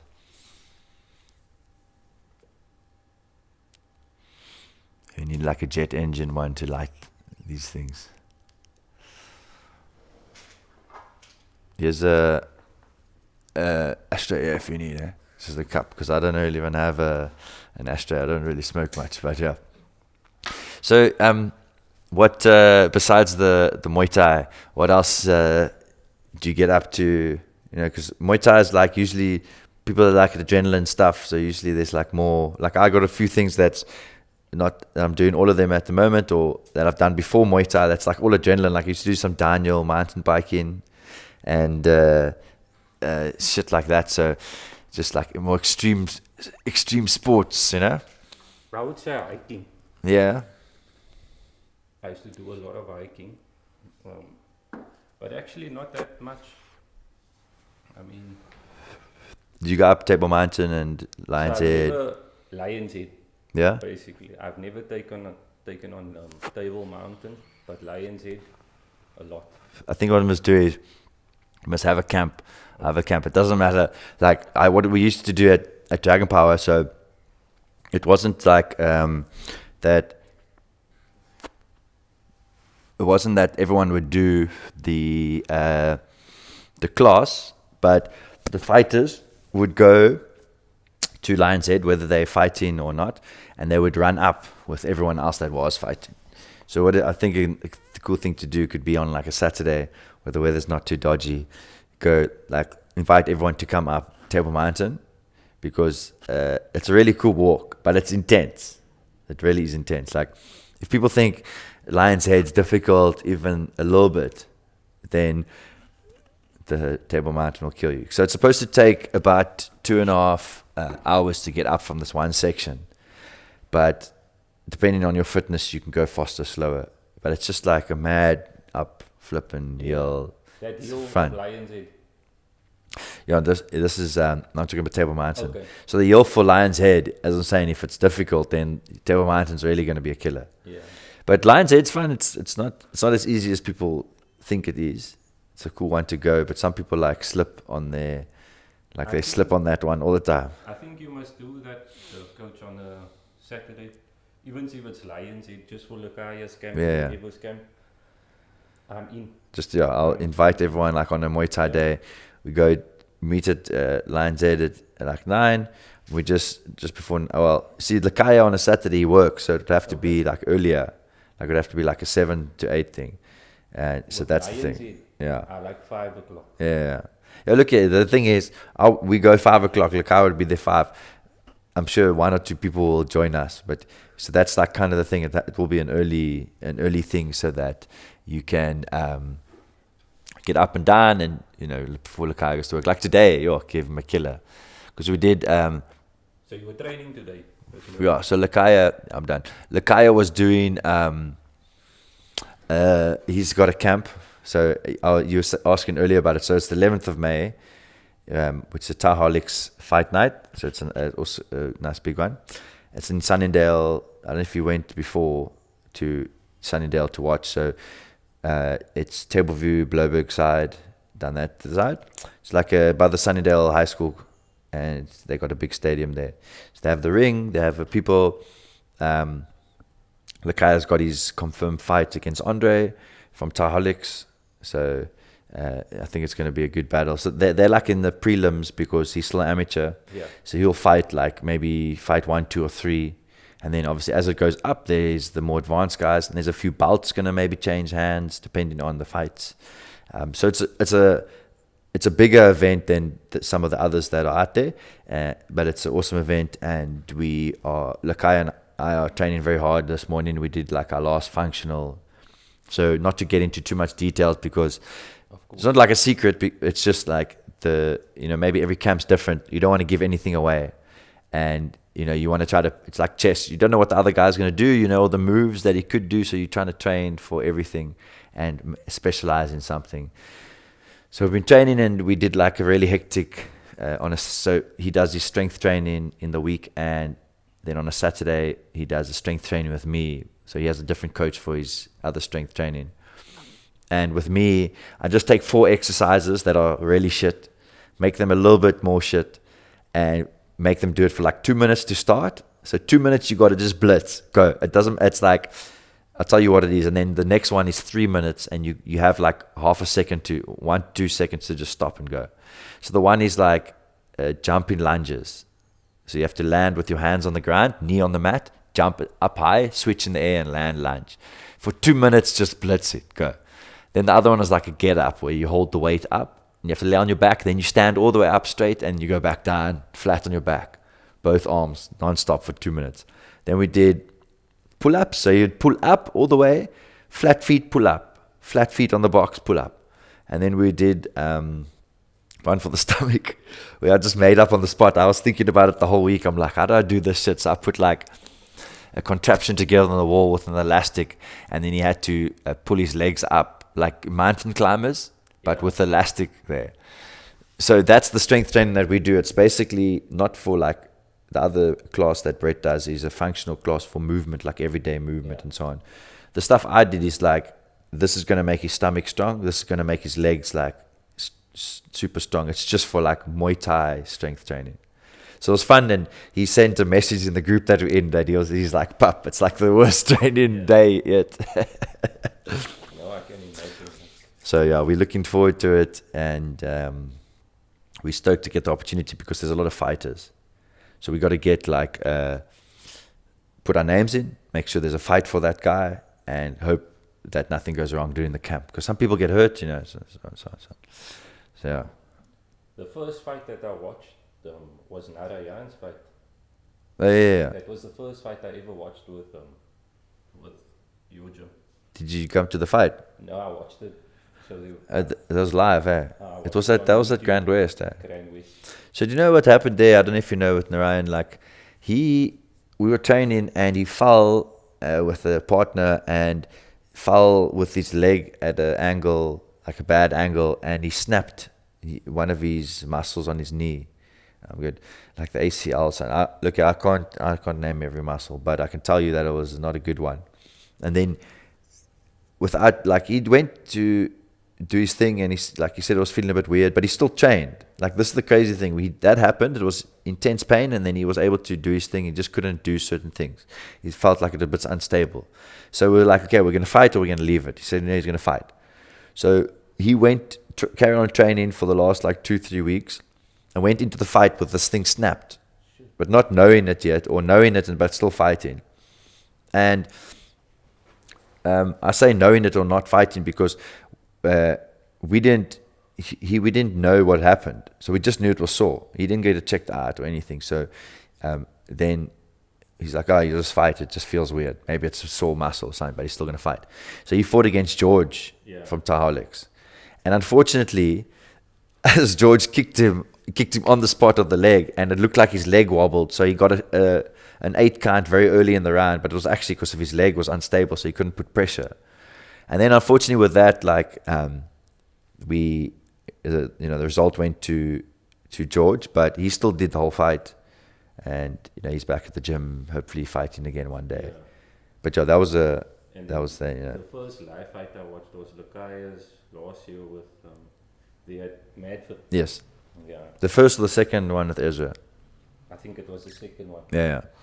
Oh, so that was like 2 good fights, like against the same opponent, Ezra from Madfit. He was had a few fights, and Lakaya had only 2 in-house fights. So it was an okay matchup, as in like Ezra was a bit more experienced than Lakaya, but it was I think a good matchup because there was no one was stopped. They went through the whole fight, through the best of what they had at each other, and no one was able to stop each other, and it went to points. Yeah. And the second one was the same, but again, like they threw everything at each other, and I think so. It's a good wake up for Lakaya if he wants to fight. Like, he needs to know that's the guys that are on his bracket, and he needs to now he at least knows, okay, I need to be better than that, and so on.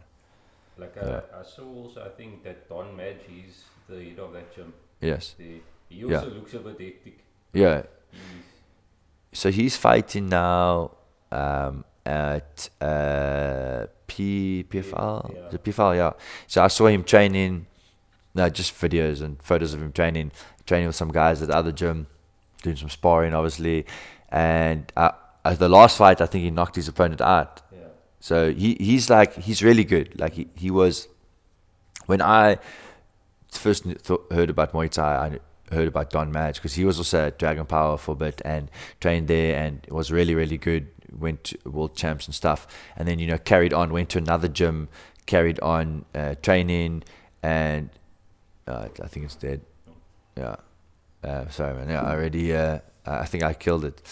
So he went on training, and he then he went to MMA, and I saw him most of his fights. I saw he was like dominating.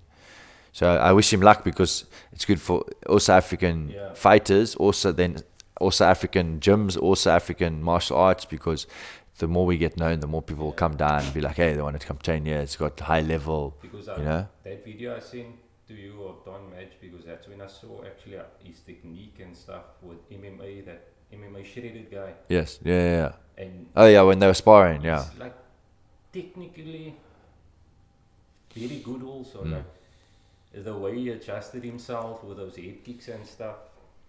So he, if I'm not mistaken, started training when he was like 15 or 16. I could be mistaken, because but when I was training at Dragon Power, that was like just before that he was there, and then he had left, and they always said he was very young. So when you start young, you pick up these things like amazingly. Like there's another guy, not sure if you've ever seen him or trained with him, his name's MP or Makuli. He's one of the guys that came with us to World Champs, and he was like 12, 13, and he trained and fought for us once, and he didn't train for like fucking 3 weeks, 4 weeks, right? Because he was just never coming to the gym. He still had the fight because he had all the weigh-in and stuff, and then he'd like demolish the guy, but he hadn't even trained. So he's like he's really good. He went to a lot of World Champs. We're trying to get sponsors and stuff for him to get to the gym to train, because I said to him he can train, but he has to get to the gym.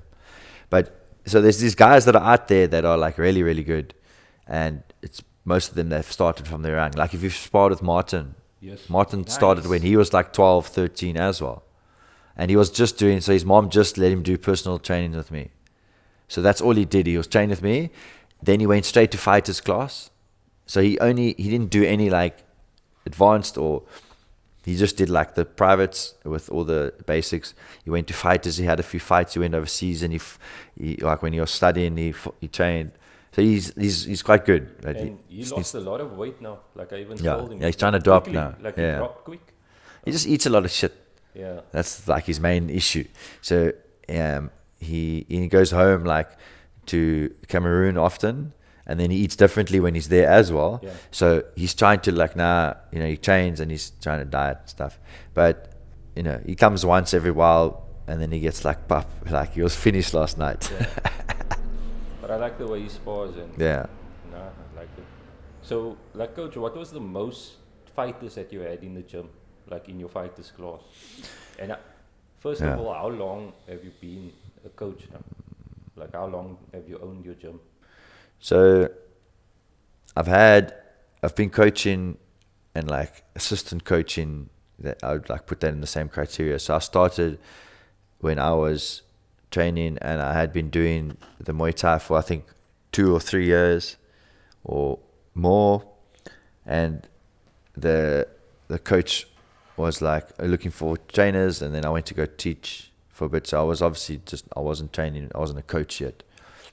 So I did that for a few years, because it takes a while to teach. Like if you did Muay Thai for say 3 years, you got to put in another X amount of years to be a teacher. Yeah. Because you got to see all the mistakes and know all the steps. So in that way, it also helps you get better at your Muay Thai. So when I moved out of the one gym, I went to another gym, and then I found this Top Primate, and Rowan was running it. And then I did the Muay Thai, and he was actually immigrating. So like it was almost perfect timing. I didn't know he was immigrating until like a few months in. And then I bought the gym from him, and this was in 2017. So I've had like officially 2 years before that, I had another gym, Charlie Papa MMA. It was like an MMA gym, and I had my cousin fighting for me, and he won 2 belts in 1 week. So that was my only fighter there. So that was my first that was my fighter. Yeah. I trained with other fighters at my gym that I was still just a coach, small coach, and fighting. But then when I had my own gym, it was first my cousin as my first fighter. And then second, I went to this gym. And obviously there was a few fighters, but I'm good for now. There was a few fighters, but a lot of them were they really just were fucking around. So I said to them, look here, this is how it's going to run now. Like, I took over the gym.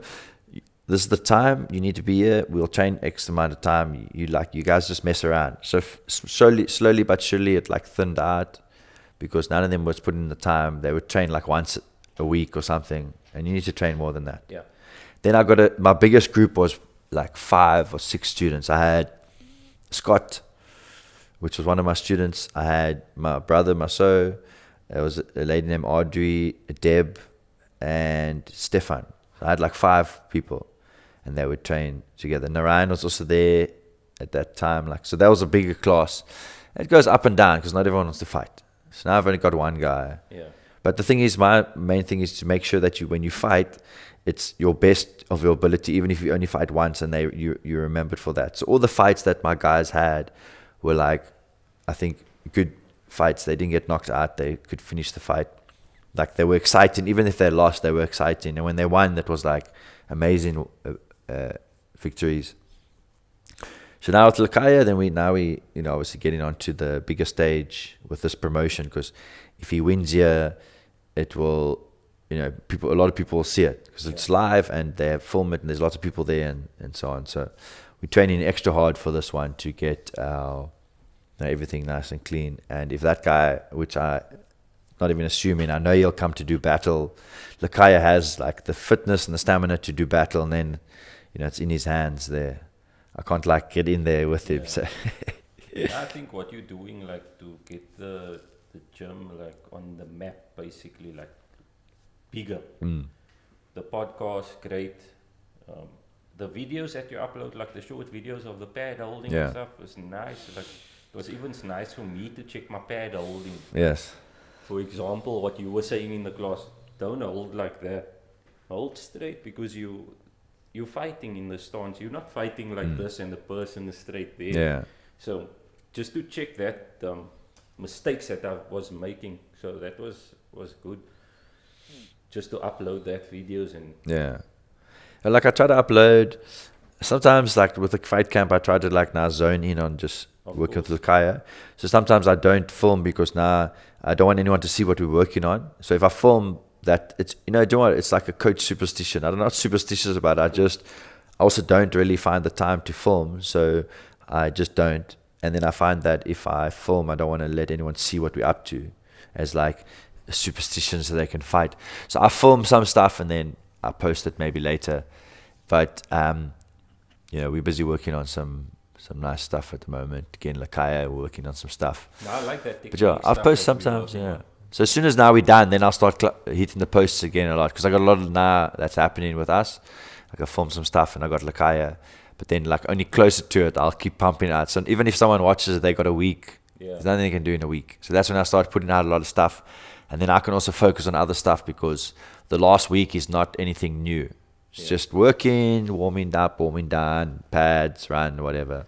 Like one thing that I want to do, like I want to experience being in the corner with you guys, like once. Like when he fights again, and there's an opportunity to do that, you must let me know.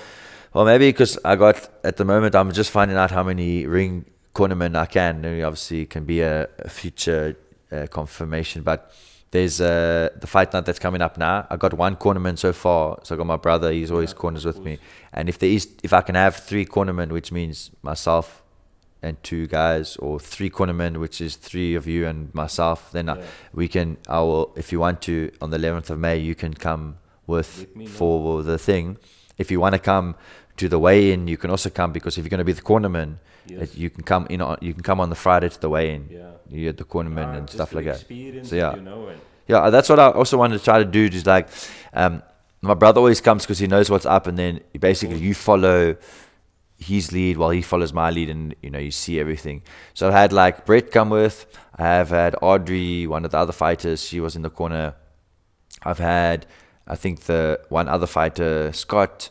Like I try to, if I could, like have the other fighters also be in the corner so they can see what's happening. And also, you need to experience what the fighter is experiencing when he comes to the corner. You see him all fucked up, and what you've seen him in class. When he looks like that, he's like really tired. So you understand also what is happening. So if you go fight, okay, it comes to the corner. You breathe. It's going to be like panic stations. It's 1 second is going to feel like the 1 minute is 1 second. But yeah, if you're interested, then I'll find out, and then I'll get, because you get a band, and you can just, you've already, you'll follow Maso's lead, and you know everything that we need to do. Yeah. So it's good because, again, that way, if you work at the back, two things can happen. If someone's needed to be in the corner, you got experience, and you can also tell other people, so you know again why you train a certain way. Exactly. And then two, if you ever wanted to get involved with the official stuff, you can see everything that happens at the back, because we're always looking for refs and we're always looking for judges, because we don't. There's not enough, so sometimes we have to overlap. Like, we'll have a judge, and then I'll have to ref a lot of fights. So we're always looking for people, because then we can give other people a break, and so on and so on. That's why I want to get this fight under my belt, you know, like, so that or 1 or 2 fights, so that I can experience it. Because the thing is, like, for me now, how I am with myself and in life, when I do something, I don't just want to do it because it's there, it's cool, you know, Muay Thai is there. That's why I ask you that questions and stuff. I want to experience in the reffing, but I need to experience the fight first in order to do the reffing, and also like the corner. Yeah, it does help a lot, Because if you're in the corner, then at least you got one aspect. So the corner, you kind of like, for what you're doing, you have a lot of time to like see what's everything's going on. So, and you can also go everywhere. So you can see what the officials are doing. You can see what the refs are doing. And if you want to, all we need to do is, if like you're interested, then I just will mention to the cornerman, mention also to the promoter that, hey, Robin wants to get involved with the referee and stuff. So you would shadow me wherever I go, because I have to go to all the meetings for the refs and judges, because I ref. And then you can see the background, and you can see if you like it or not. Like Brett did it as well. He followed me around. He did some like mock judging when there was fights, and someone would read it and see if it's good. And then he became a judge. So there is that opportunity. Seeing all the background stuff, I would say, is good to see, and having at least one fight in-house or real, because it's all about getting that tired, and also having someone throw bombs at you.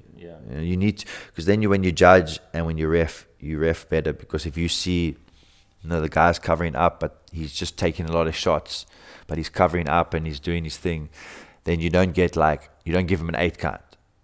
You could warn him that he must do some work or something like that, but it just gives you experience. So that's what when I fought, like, I wanted to also just get a little experience. That's why I always ask you those questions, because I mean, like, you don't know until you know. That's why I always ask. Yeah. The thing is, look, it doesn't matter. People say, there's no stupid questions, or they ask stupid questions. They ask stupid questions, but all questions that need to be asked. If it's that, it doesn't matter if it's stupid, because 1, you might not know, or 2, you might not be aware of the answer. So even if it's silly and someone laughs, at least now you know the answer. And you can go on to your next question, because there's always more questions. Like, what time are you needed to? Okay, now I'm just checking, because we can go for a little while longer. And we don't. This is not live, but I just record it, and I don't edit it, and I just put it out there. No problem. We will. This is me giving back to you being a great coach. I don't want to give you too much compliments, because then you think, I'm trying to source you up. But I mean, like, I told you, you know what's the crazy thing? So when you get married. So I associate this with getting married. When you get married, then you inherit a new mother and father. Then it's like, do you still say auntie so and so? No, you don't. Then it's like mom and dad. So that's what I do. So even with you, like, when I started the fighters class, it was like, genre just doesn't sound the right coach, so for me it's like I'm giving back to my coach, because my coach gives back to me. So whatever I can do for the gym, whether it be on the sport, like getting invited to the podcast, like I told you, I'm very I don't talk a lot. I wouldn't say I'm an introvert, I wouldn't say I'm an extrovert, but just to do this is giving back to the gym, because you dedicate your time to us, you know, and you put in an effort. Like one thing I even told Enrico, you can be training, there can be 10 people in the class, but coach knows everything that you're doing. So the thing is, you invest a lot of time into the students. So for me, whatever I can invest into the gym, the time and being on a podcast, holding pads, things like that, I don't mind doing. Yeah, you get, giving back is, because as martial arts, it's not like it's always the easiest thing. You got students to teach, and some people are difficult, but also want like people to get what I got out of it. Like, and the way I learned it was like very, very. Everyone's different. You have different training techniques or whatever. I like to keep it very basic, but very, very technical on the basics. So like perfect the basics, then you can do anything. And that's how I was trained, and I came out, and it worked quite well for me, and the style and stuff. So, and also I always find that some students are going to go further. Like, you went to fighters, you held pads, you go as far as you want to go. There's always more. If you want more, there's always something else. If you can do it. But when I always find that the guys that are going, like, especially like to fighters or doing like really consistent in the advanced class, all I'm teaching you guys is Muay Thai. But then you guys are like out there doing like more than maybe you would have before. Like, you got more of a drive. Like someone said to me the other day, he's not training anymore at the moment, but he said, when he joined fighters and he was training, he said, because of the way we teach, and he shows you like you're not made of glass and stuff, he wasn't going to go for this interview for some job and so on and so on. Then he went for it. He got the job, because he was looking for a new job.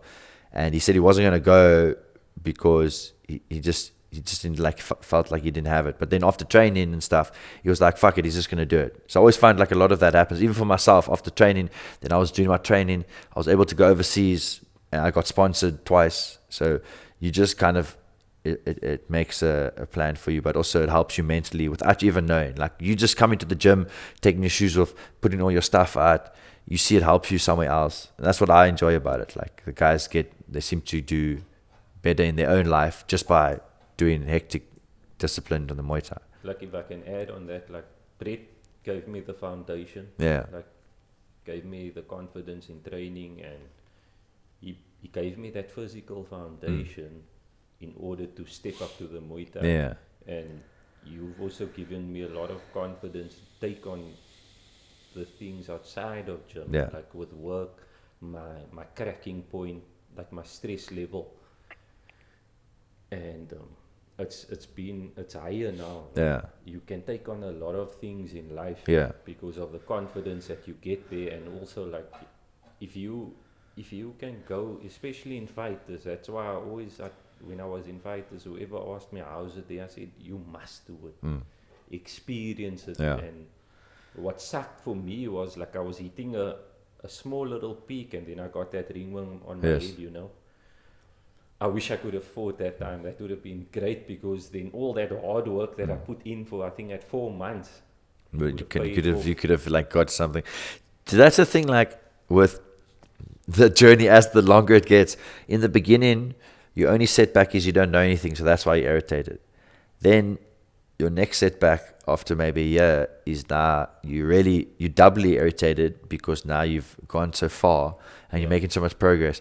Then after 2, 3, 6 years, whatever, like, when you ever have to take a break, but the thing is, you always come back stronger if you come back. So that's my thing. I don't necessarily motivate people. Like, I'll motivate you on the pads and whatever, but I also need to not motivate you in, like, I don't check up when guys are coming to the gym. You need to come. Once you're there, I'll take over. But when you got to first get yourself there, so we meet, like, halfway.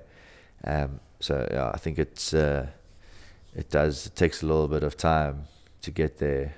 But I think, like, with you do motivate to a certain extent, but it's like tough love, that way. And, like, for me personally, I enjoy, like, the coach, you are the right coach for this gym. Like, if it was a different coach, I wouldn't have been there. Like, for sure. Like, that is why whenever I talk about the gym and my training, people need to experience it. Like Yeah. my colleague came now, he signed up.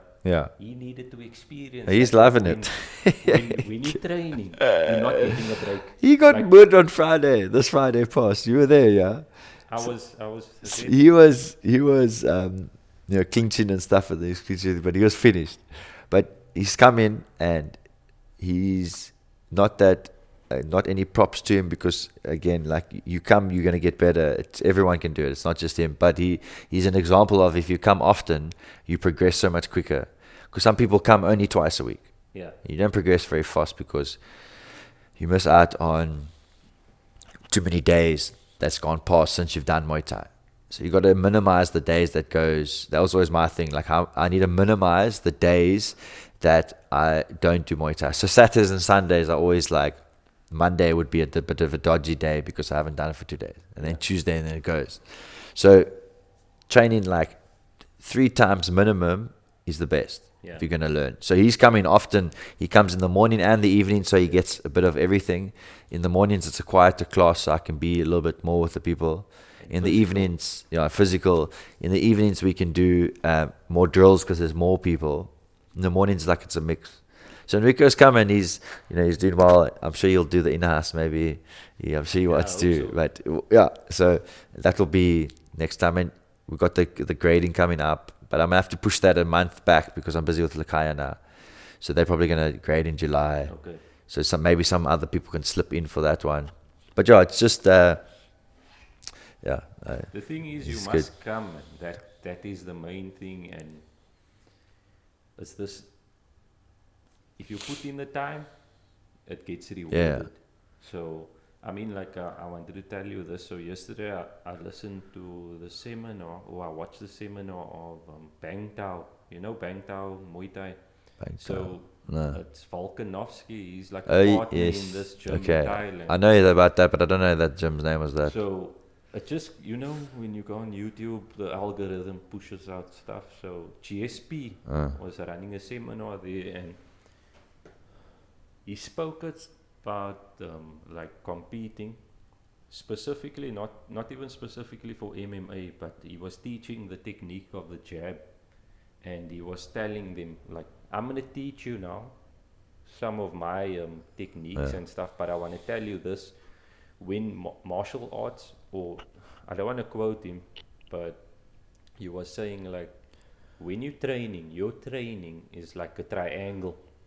Basically what he means is like at the bottom is your physical. Yeah. He's not training physical. Yeah. That's what you have to do in your time when you go to training. That is your basis. That's the bottom of the triangle. And then what he wants to show is something that's called tactics. Yes. So you get the physical, then you get the aspect of technique, and then you get tactic. Yeah. And the technique that he was showing is basically like, he's going in for the jab, but when he's jabbing, this hand is like distracting you. Yes. And then with the jab, as you jab, then somebody kicks. So he's teaching this technique. As you kick, then you come in and you push the person. Yeah. I must send you that video. It's like a little like Superman type of thing. Like it's like we try to do like get the fighters to do like a jab and then a roundhouse. Yeah. And then a roundhouse, then a power punch. Yeah. Like so weight distribution. So he's like doing a good weight distribution exercise. It's covering a lot of things because it's going to cover kicking and not leaning too far back, and then being able to shoot forward, because that's what people struggle with. And what was nice was the fact that the whole thing of the triangle, like, it's the first time I heard about your foundation, technique, and tactic. Because he said what separates the champion from a contender is the tactic. Yeah. When you come into a fight. So I always watch these videos and I try and let it motivate me in this aspect of my life with martial arts. But I mean, I gotta thank my brother.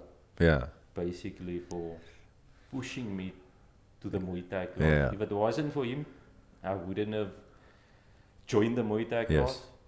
And also that video that I saw of one of your students to join the gym. Yeah. You know?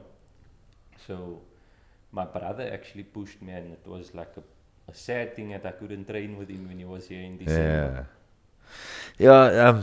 Sometimes the training and then all sweating and like especially in like humid countries, it's even worse. It's like you get it even easier. Yeah. So it just happens sometimes to get like it's very anything with the mats and the martial art and sweating like jiu-jitsu or Muay Thai, anything. Something always happens. It might not be, someone might be carrying it but doesn't have it because doesn't affect them, and then it can be picked up by someone else and you're touching everyone. So you get like a few things, like you get the ringworm, you get like staph infection, which is something to look out for. It looks like a spider bite for anyone that wants to know. Looks like a spider bite is a huge like pussy thing on your leg, but it's fucking sore. And if another one comes, you definitely have staph because it comes out in multiple spots. And actually starts in your nose, which that's what the doctor said to me. Like the bacteria starts in your nose, and then that's actually you infected on the inside, and that's like what comes out on the outside, the sore. So tell me, Coach, will you be like a Mike Tyson that comes out of retirement and does a fight? Because I think all of us in the gym, we would like to see you. Yeah, I'm sure people would like to see me fight. I like if I got Mike Tyson money, maybe. The thing is, like, what I always tell the guys is, if you don't want to fight, then you probably shouldn't be getting in the ring. So it's not like, some days I might be like, oh, maybe I'll fight, and then some days you don't. You need to like every day want to have the fight, because otherwise you're going to go in the ring and then you might take a shot, you might not train as hard, you might give up early, which is going to be worse. So for me, it's more like you got to want to fight. So it depends. When I was fighting before, I was like just very annoyed. Like I was get cross and like just build it up, and the fights would like I just get to release it, and then like you get before the next fight, you like get all this tension again, go again and then release it. So it's not like I don't really have I would say the drive at the moment. Like my now thing is to make fighters. That's what I want to do. Yeah. It's not even has to be. I would love like a world champ. Yeah, but it comes once in a while. You don't get. That's how it goes. You only get one Mike Tyson. Like out of how many guys? Customato was about to die. Motherfucker gets Mike Tyson. Yeah. Fucking best. Now everyone knows his name. Otherwise he would have died. No one knows his name. So the thing is with the fighting, I got two goals. No matter if you're having one fight, 10 or 20, or you're going to fight for a long time, I want to make sure that you don't regret anything in the ring. You give it your all in training, so you peak, you know what the peak is about. So when you go in your own life, you can, it's like not so easy. When you fight, you never regret the fight, and you look back and like, okay, you did a cool thing. So in that way, might find a champ, or might just find like guys that want to do one or two fights, which is fine, because then that also gets one, the name's going to be out there. It's going to be a lot of different fighters, but when you watch any of them, they like dominate the fight and they win. Yeah. So it just depends. Like at the moment, I only got a few fighters, so I don't have the bigger thing now. That's a question, and then my next question would be like, where do you? I don't know if it's an uncomfortable question, but I know you don't care about uncomfortable questions. What future do you see for Top Primate? Yeah. Because obviously you're the coach and you're the owner. Where do you see this gym going, in the next 5 years? So in the next 5 years, my small story from COVID, when I had to close the other gym I was at. Then a few years, I don't know, I don't even care. It's just some nonsense. But that time when you go back, it was 2019, and I found this spot. So what I had to do from then, it was just me by myself, going from having the gym by myself, then having COVID and like trying to keep students and so on, and then going to this new spot. So from the new spot till today, I've had added a functional fitness coach. I've added the jiu-jitsu coach. I've added like things in the gym, like built the gym up. In the beginning, it wasn't painted, and I painted to get bathrooms, everything nicely set up. So, and now obviously also because after COVID, it took a while for people to get back into the rhythm of things. So it's picking up as we go. And what I want to try to get the gym to do is like almost like a Cape Town is a great place for people to go. So almost like a destination. Come to Cape Town, train, and come to Cape Town. Obviously for the other gyms here as well, it will be a plus, because if you can't come to Top Primate, you go to any other gym in Cape Town. But try to get it won't ever be like a Thailand vibe, but in summer in Cape Town, have like a type of vibe where people go to Thailand for holiday and they go and do Muay Thai training. Like you can come here for jiu-jitsu and boxing. There's a lot of other things, but obviously my personal thing is the Muay Thai.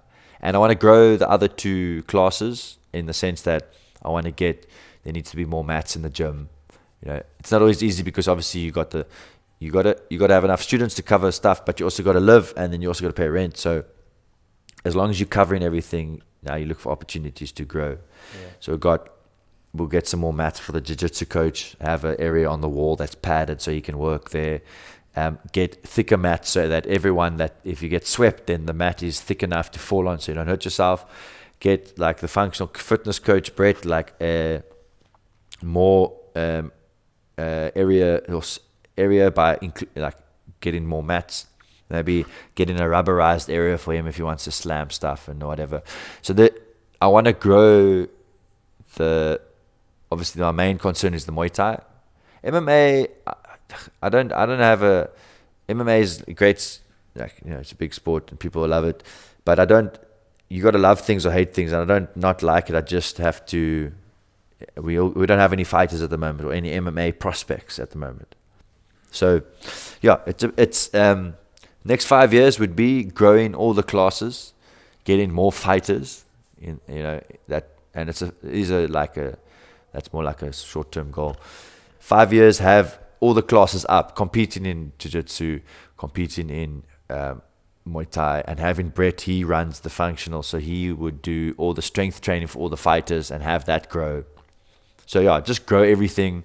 Michaela and I, my partner and I, my wife, Your wife? Yeah, my wife. Yeah, so we work together and we do all the stuff. So she gets all the admin stuff sorted for me, so I don't have to worry about it. Then I just focus on the Muay Thai, and the other coaches focus on their things, and they also get the admin done. One thing about that I can say with the admin, top notch. Like, yeah, she's on it. She knows. Like, we've had a few issues like that we needed to like sort out together, because maybe I wanted something done the one way it was done. So we obviously cleared it up, and we try to, just like the Muay Thai, always try to get better. So make sure that it's easy for people to sign up. Just start training. Yeah. Done. Nothing. You don't have to worry about nothing. Because we want the main thing is to get the people training. So the 5-year goal is all these things coming together. The admin needs to be sorted because there's going to be more students. So it has to be clean cut so that when we go, it's go. The gym needs to be ready for this, get more students in the space wise, get some more equipment, get some more fighters, because that will get the name out there. So it's a few I didn't put all my eggs in one basket, because there's a lot of things to do. So I just spread everything out, and now things are coming back to pay dividends, which is cool. But it takes a little while. Like, the gym is it's like a come and go sometimes thing with students, because in winter it slows down a bit. Yeah. But you just got to get to the point where you just can cover everything and survive on your stuff, and then grow from there. Because sponsors is one thing that I'm looking into, and getting like any type of sponsorship for the gym in student wise, or the person trains and they do free training and they do a sign or something. But it's not easy, because sponsorship in South Africa is not the easiest thing. But we're always on the lookout. We take opportunities. We train. Like, if we keep our base foundation amazing, then when people see it, they be like, oh, they're interested. Or when something comes in, we already have the foundation to put everything together. We don't have to worry about oh shit, we don't have this. So we got a few things in the pipeline, and some short-term stuff and some other things going on. No, that's good. Like, it's always questions, because a person doesn't get to talk to you at the gym that much, because it's so short, and obviously it's your job and you want to go home and relax. Yeah. It's good to know that. Like, the one suggestion that I don't know if I told you, but that time when I was holding pads, like, even to have a open air pad holding session. Yeah. For example, on Sea Point, in the pavilion, hold pads there on the grass. And Yeah.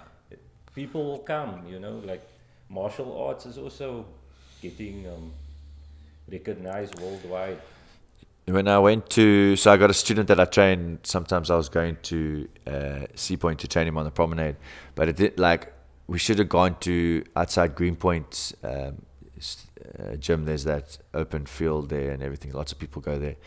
So or go to a better side of the pavilion, because the side that we went was a bit dodgy. Like there was cigarette butts everywhere, glass and shit. It was we made a plan, but I trained one of my other students, the privates, on the Greenpoint. There's that field there with it's like a family park type of thing. Huge field that we go and train on. So we'd definitely find a cool spot on the promenade somewhere and go and do some training.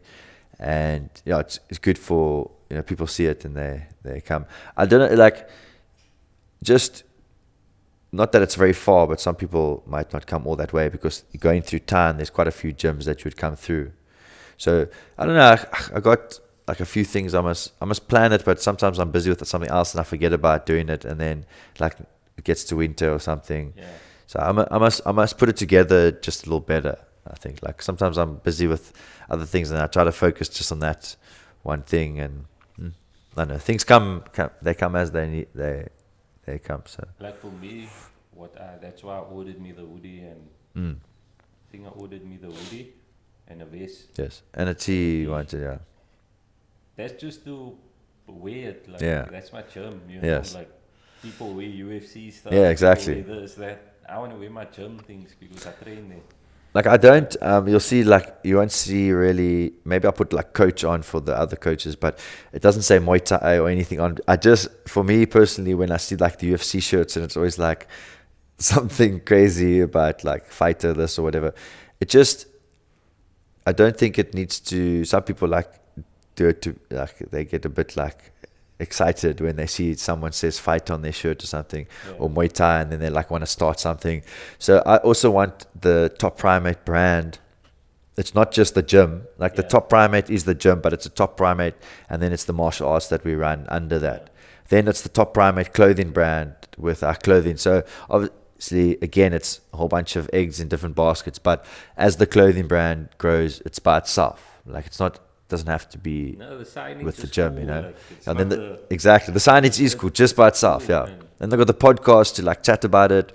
So trying to again have a whole bunch of criteria so we can have opportunities that something will bear fruit. Yeah. With the one pod, I think you seen something in the group where they spoke about the gym on KFM. On KFM. Yeah. And I can attest to it. Really, if it wasn't for me being at the gym and listening to the podcast, I wouldn't have done my fasting. Yes. Because you told me, just don't eat bread that much. Yeah. Cut out on the pasta gradually and everything. I've eaten 4 slices of bread since the 8th of Jan. Okay. And 1 bowl of pasta. Yeah, see, that's hectic. Yeah, and the thing is, you come to the gym, you get the advice for free. Yeah. You normally have to pay a nutritionist exactly. or something. And I don't, people are you must make money like this, but I don't want to, it's difficult to find the balance with being a martial artist and then just making money off it. Yeah. I want to be more of a martial artist. The money will come, I know that, it's just going to take a little longer. So same with the podcast, it will get, people will hear about the free advice, and only from my own experience. I'm not a dietitian and I only give stuff for myself. Yeah. But for me, look, if it worked, and only literally for my knee that would hurt when I was eating bread and pasta, and it doesn't hurt, fuck it. If there's no other thing, I would tell people about that, because my knee was really irritating. I couldn't sleep. Yeah. I have to roll this way and this way. It fucking hurts. So the fasting was something that I also did by myself before I said to anyone. And I eat a lot of fruits because I also like to eat sweet stuff, but it's difficult now if you eat sweet stuff all the time and then you're fuck, this is bullshit. So I try to have a lot of grapes. I freeze the grapes. That's some bullshit. I love it. Oh my God. And then I have a lot of mangoes because it's sweet, and apples. And I eat a lot of bananas. But it's not always like, I'll have a chocolate. But I try to consistently watch out for that. Don't let that slide too much. So it's not easy because you have to like change your diet a bit and so on and so on. But I find that now Michaela and I eat better, that we're not eating bread and pasta because we have to think about other stuff. Because pasta is easy. Make pasta mince. Make pasta chicken. Yeah. Now it's like, okay, got the chicken. Now what do you do with it? So now we've been making like cool stuff like with the meat and like with some lentils or vegetables or like a steak, you know, like a better I thing. had some beetroot and chicken, for example. Like, I mean, when I started the intermittent fasting, like my first meal, like you would see here in my book, like I would say a fruit with full cream yogurt, first meal. Second meal, I'd have like chicken breast Yes. and potato, but you're not supposed to have carbs, but it's fine. It was a because potato. It's not like chicken breast and Yeah. a roll, Yeah. for example. And Yeah, the like, potatoes, okay, again, you got to take it into criteria like what the person's talking about. If they're trying to like have a crash diet, then they probably take potatoes out. But I don't, because if you're not going to eat bread and pasta at all, then potatoes is completely fine, because potato is, you can see it. That's how it comes out the fucking earth. There's no fucking pasta growing on a tree. Yeah. So and there's no bread slices growing off the tree. So the thing is, you know, that's more processed than the potato. You can eat change bread. Every time you would eat bread, eat a potato, you'll still see results. It's just that some people go on like a really crash diet and then they lose it. So that's why I always say go slowly, because I started slow and I like would eat and I would be hungry even if I'd eat a banana until 12. And then I got to 12. Some days I wouldn't even realize it's like 12 and I'm like, oh, I can eat now. And then I'd have a proper meal with like protein. So usually like eggs, I have a lot of eggs. I like to eat eggs. Just eggs in general, and then like I'll have lentils with it, maybe mix it up. Dinner we'll have like some meat or something, but try to consistently have that, and I saw some good results, you know. So I eat a lot of eggs. Like, I don't like boiled eggs, Yeah. but I have like the normal fried egg and Yeah. scrambled egg. Yeah, I like scrambled eggs, and I like all eggs. So like boiled eggs for me, I'm just like some people don't like it. For me, I go to this one butcher, Paul Riley. I Yeah. enjoy their meat, so Yeah. I eat like nice cuts of ribeye. And I mean, you would think it's pricey. There's more effort is coming out of you making the food than your pocket when you really look. Yeah. Like, I mean, like 20 rand for a nice piece of ribeye. Yeah. Fry it with the egg, finish. Instead of me going to the shop with chip roll. Yes. 20 rand. Exactly. You know, so And again, the chips aren't the bad thing. Is the roll is the main problem, because of what is in. At least the chips are only sliced. Yeah. They're still potatoes. like what you were You know. saying with the inflammation. Yeah. I had to experience that for myself. Yeah. When I did that, for the first 2 weeks, I felt like when I ate, I'm not that bloated. Yes. Yeah. That's what I also And- saw the first few days. No bloating, and I mean, my foot was still sore from Yeah. when I kicked you against your elbow. I don't feel the pain. Yeah. When I go to sparring, I was very sore the next day. Now my recovery process is Yeah. quicker. Which because is of the it's crazy, right? And it's nothing magical that you did. It's just everyone has their own things, and that's what they must do. And food, people have every different thing. So sometimes you shouldn't eat that, or you can eat this, eat more of this. You just adapt it a little bit, and it helps you. Because for me, also personally, for my wife, like she, with eating the bread and pasta, then her body, like she would notice that she would have changes the whole time. So it wasn't nice, like a roller coaster. Now without the bread and pasta, again, just from that, she has a consistent look and doesn't have this up and down nonsense. Yeah. Also keeps training the same as before, but now just doesn't eat that and eats more like a protein stuff and less of a carby. And that has helped again. It's like a keto thing, but I don't believe in these names for it, because I feel just like say, I just do I actually do my keto diet. yeah, I do a hybrid of everything. Like I fast, but I do a fruit fast. Yeah. So I only eat fruits until 12, and mostly just bananas. But if I have other fruit, I'll munch it. Then I'll eat my first meal at 12. Then at 3, I'll have like something small, maybe like some more avo and egg, but just by itself. Yeah. Then after I come back from the gym, I eat again, because I finish at 8. I've been working, Yeah. and I'm so used to it from training before. I would also come home at 8. So I'd always eat at 8. So I'm quite used to it. Sometimes I have weird dreams, because I fucking eat just before I go to sleep. But other than that, that's what I usually do, eat before I go to sleep. But it's something light, like it's not any bread or pasta.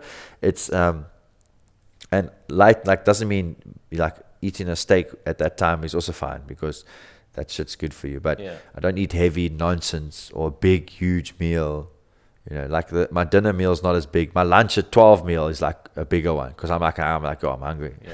But I've seen it's like all different things. But the knee, just the shape of the face, like your face leans a bit, like, again, it looks like the swelling is gone down on the face or something. Like, I mean, with this intermittent fasting, what I did was I do the 18-6.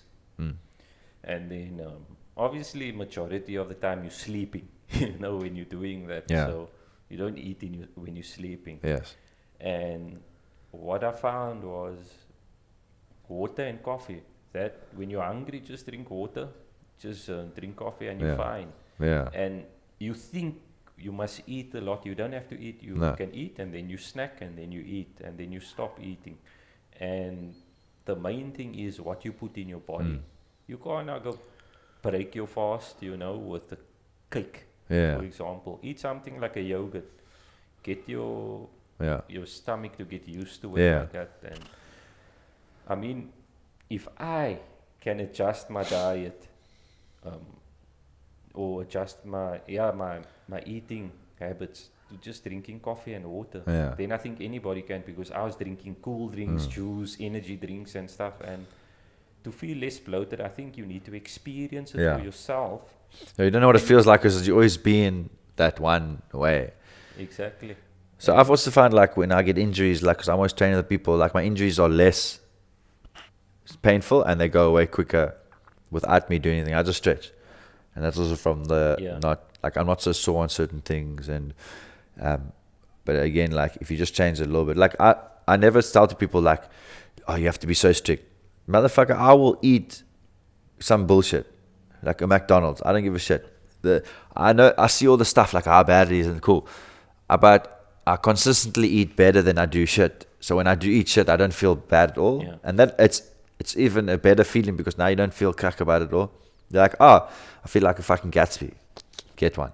But in the week, you know, you're trying to keep it consistent. Maybe on the weekend you're chilling, it's different. You want to relax a bit.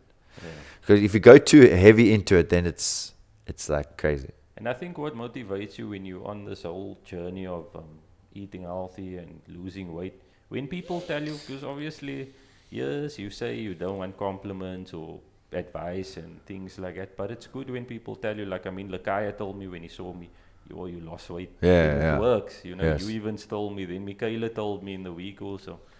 So because you can see it, if you see the person the whole time and you see them like consistently losing, then you're like, oh, like, then you kind of get to a point where they notice it. Maybe like you lose a bit and they maybe see something, but you get to a certain point where it's really noticeable. Like, I can check my photos that you used to post in the group compared to now. It's like, shit, there's a new person. Look, the thing is, I don't have, people are, you know, you get different sizes. I feel like you at least need to be active with your body and not be over a certain weight just for health issues. I don't know if, you know, everyone can do their thing, but personally, for myself, I wouldn't want to be at a point where I'm too overweight or too underweight, just for keeping my body healthy and moving and doing what I do, and, you know, being able to live longer or live not longer. It's not about length for me. It's about just having a movable life. I don't want to get to like a certain age and then I'm like, I can't move. So I like try to do things and try to adapt my diet as you go. But I also do the other cuck. Like, I might go and train when I'm injured, do something stupid with you guys, or go drink, and then like I drank, I don't know, like how long ago now, and I'm not drinking stuff, but I'll go like have one beer, and then it'll probably be like a month or 2 or 3, like I don't drink at all. I mean, you know, talking about that, this is the first drink I've had now since the 8th of Jan. With you, because I mean. Then I think I went to this place called Barcadia in Cape Town. It's like you buy drinks and you can play video games. Okay. It's fucking awesome. Barcadia. Barcadia. It's in Hope Street.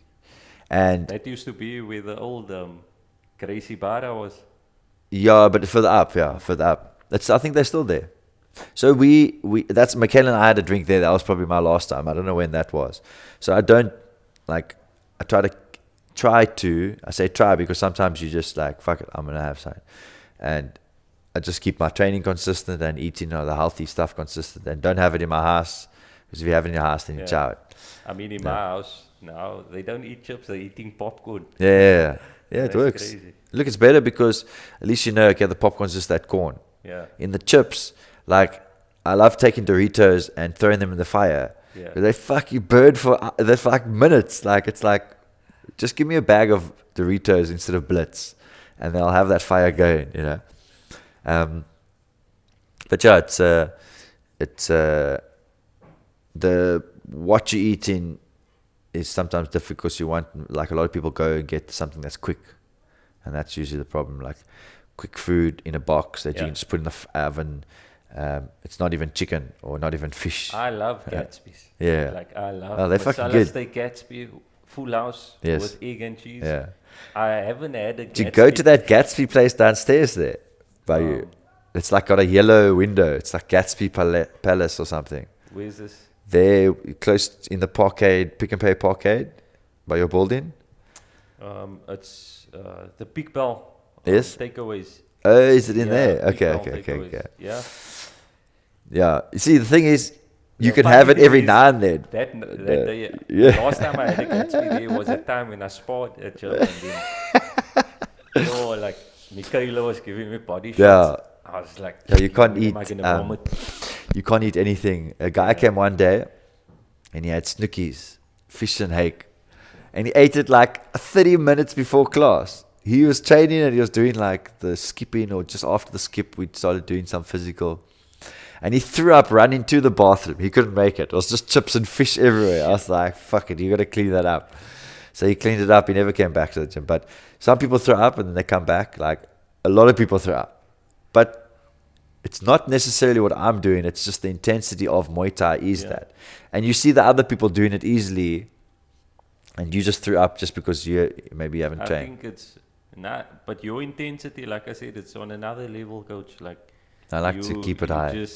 The intensity has never dropped in a class. Yeah. As long as I've been there. And I think, I don't want to say it, but I think I'm probably for life at the gym until I die. That's where I see me being. And the just keep training. Like it is a journey, so the more you do, the better you become. But also, not only that, it's something fun because you need to exercise. Yeah. At least once a day, or maybe 5 days out of 7. I'm not saying you must be like crazy, because some people like to go hectic into it, which is fine. And some people just do it in moderation to stay fit. You just need to stay healthy and fit and like moving, and like at least you're learning something. You can hit stuff and not get into trouble. That's a big people. We have aggression in us, so it's not like we should be hiding. We should be like, okay, we are aggressive. We are aggressive, so we should have something to hit. We're not getting into trouble. So at least you're there. You can hit something or get hit. Yeah. No one gets in trouble. You can have a real fight if you want. You can get that out of you. So it's difficult sometimes because people are wary of doing something new. So when they come to the gym, like, you're trying to make them feel as welcome as possible so that they feel comfortable, because all the students are nice. They always speak to each other. So like, you get them comfortable, and always find once the person's comfortable, they train even harder. Yeah. Then you get the results you're looking for, and you get like a confidence boost, because you're not that you like, I can fight anyone, but you're not completely useless. Because that's what a lot of people like, I don't know how to do anything. Then they're worried. Even if you just did one class of fucking punches, you're going to look more confident if someone comes to fuck with you than if you were shitting yourself because you can't do anything. Like the first time I went to sparring, like, you always have this thing in you, like, you know what, if I get in a fight, I'll mess this guy up, whatever. It's not true sometimes. I've never been humbled in a fight or in a physical altercation as I was when I went to my first sparring club. Yeah. And I was like, shit, you have to work on a lot of stuff. if you're in a fight with someone that knows nothing, then it's a different story. Then you guys just swinging and doing your thing. You're mostly doing the same thing. You're mostly copying each other almost. But when someone knows how to throw their body in a certain way for certain shots, then you have more trouble because now they're used to maybe you swinging, they're going to pop you there and kick you there and so on. So, it is for most people that say they're not a fight. Yeah, they can swing, but what if the guy can take some of your swings and then you're tired?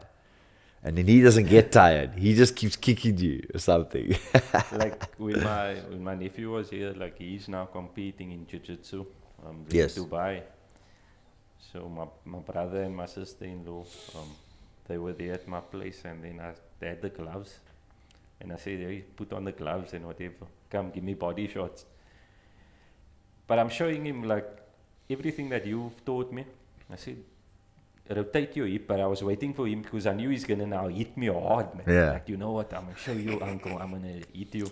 And I let him give me a body shots, and I could see my brother was like, shit, you taking this? And I was like, this is what gets, there's harder shots being thrown in the class than what Mikael is giving me. But then I just explained to him, because he does kickboxing also, and they have great coaches there.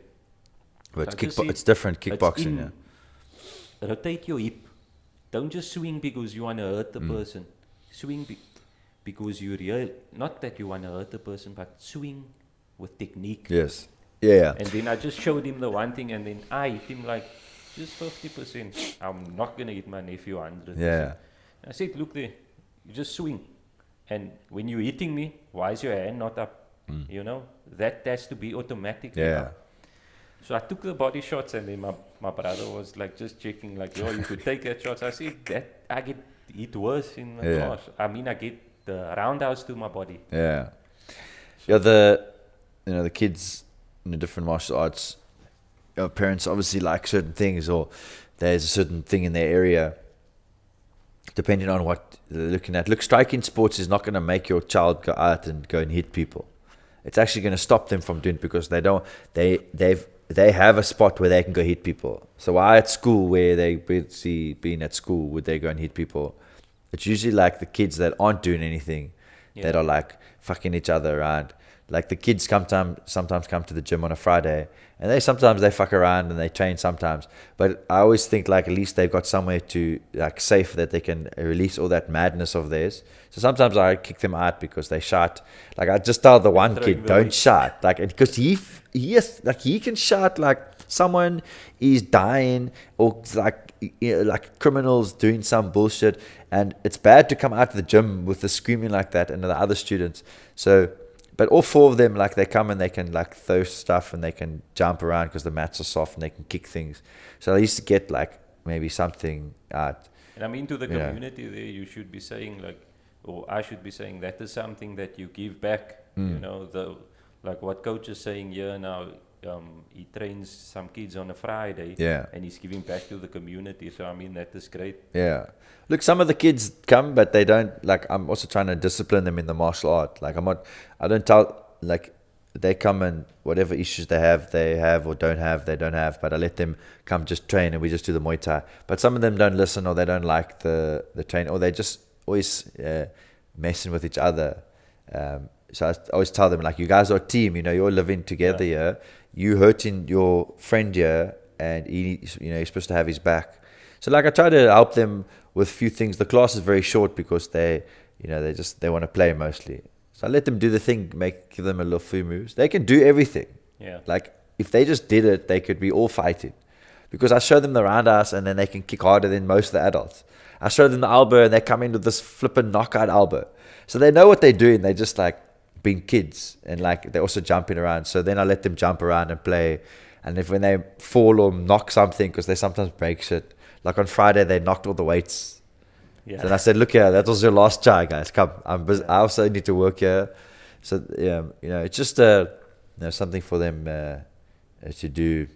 No, but it's on great. a Friday. I mean, at least you're giving back to the community in that way. Yeah. But they seem to love it. They always call in there to come on a Friday. And, they can't commit too many days because they got football practice, and football's like now more important because of school, or they got school or something. So, We do it as much as we can. Look, they could all be fighting because there is that age fighting. So that's also like try to see if anyone of them want to fight. Yeah. But some of them just come and they do their thing, but then they don't actually. They go so far and they stop. That's actually what I wanted to also ask you. So when you see the guys in the gym, and when guys are training, do you see potential in a lot of your students to be fighters? Yes. So I would say like yes and no, because some people I can see the potential.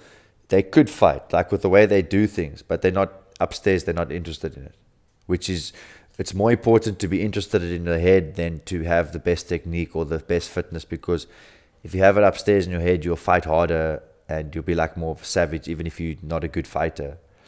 The guys that are like maybe don't want to fight, but they got good technique, will get hurt because the other person is going to really swing for them and they're not going to be like prepared for the shots. So that's how I see it in both. I see personally for me, anyone can fight. My cousin, there's some coaches that tell you stuff and you believe it. Like they said he would never do stand-up fighting. He's like terrible at stand-up. Yeah. So he wanted to show that he can like win doing stand-up. So he did a lot of stand-up, and he had 3 fights. He had 3 wins. First fight, the guy was taken out on a stretcher. Second 2 fights, one was against the top primate before I took over. One was against another guy. 2 belts in 1 week, so 3 fights in total, like demolished the guy standing up. And just because the coach said he couldn't do it stand up, he got that like rage to win stand up. But then things might change and emotions might come in, or priorities, and then the person's not fully there to fight. Then they might go back to like not being able to fight. Yeah. So there's a few guys, like I see the ones that spar. So on Friday, I would say Monday to Thursday, I would take the people and be like, okay, maybe 30% of the advanced students would ever fight. And that's a low number. Then on a Friday, I might be like, okay, it's Friday. We passed that lighter there. On Friday, it will be like, say, I would put the odds up at 60% of the guys on a Friday could fight if they wanted to. So obviously the number's higher because now you come in a Friday to hit people. If you're there, you could potentially be a fighter. Then from that 60%, because this is potential guys that could fight, you only get a few. So I see the potential in a lot of people, but then like if they're not into it, then they're not into it. Like you also have to want to fight. If you don't want to fight, then it's a problem. So it's difficult because some people have the potential and you're like, you want to like get them fighting, but they don't have the push or the drive to be a fighter. Yeah. Then you got to work with what you got. So take what you got and you can make anyone to a superstar, because talent sometimes doesn't work. But like for that, work hard. Like I saw a lot of guys that were talented and they're never at the gym. Like I wouldn't say I'm talented, but I was always at the gym training Monday to Friday, 5 days a week. Friday maybe go out, or Saturday or not go out, and eat as good as I can during those days, and then maybe Saturday and Sunday eat shit. Yeah. So I was very consistent. So I got better than the talented people, or the same level, or on a level where I could hold my own. Depending. Don't want to be too like final on that, but got to a level where I could hold my own against the talented people. And also saw the talented guys wouldn't be training. When they would have a fight, they wouldn't look different. They would lose or fight the same way. So for me, it was just keep coming. So the talented guys could definitely, and I've had a few talented guys, but then they either stop training, or when it gets hard, they're just like, oh, I don't feel like this anymore. The talented guys also don't have that like, I want to win. It's just easy. So they're like, Yeah. So it's difficult to see that in people, but I mean, I'd say anyone could fight, if they wanted to. But you could train, like, if you train hard, and you even if you do one fight and you just sustain yourself for that camp, and you have a fight. Then afterwards, you make another decision if you want to fight. So basically, this is how it goes to fulfill the potential. You do the grading, then you go to a fighters class, and you have your first fight. And then when you come back to the gym after your week off, after your first fight, then you've completed the cycle. Because then you've gone through everything. Not the highest, like 500 fights, but you had a fight, you know the basis of what a fight is. 500 fights in one fight it's different, yes, but it's the same feeling. It's still a fight. So if you get that and you are, then you come back, then you go to a different level. But again, I can see that in a few people, but to get them to want to do it and train and do the shit that you have to do to be a fighter. Yeah.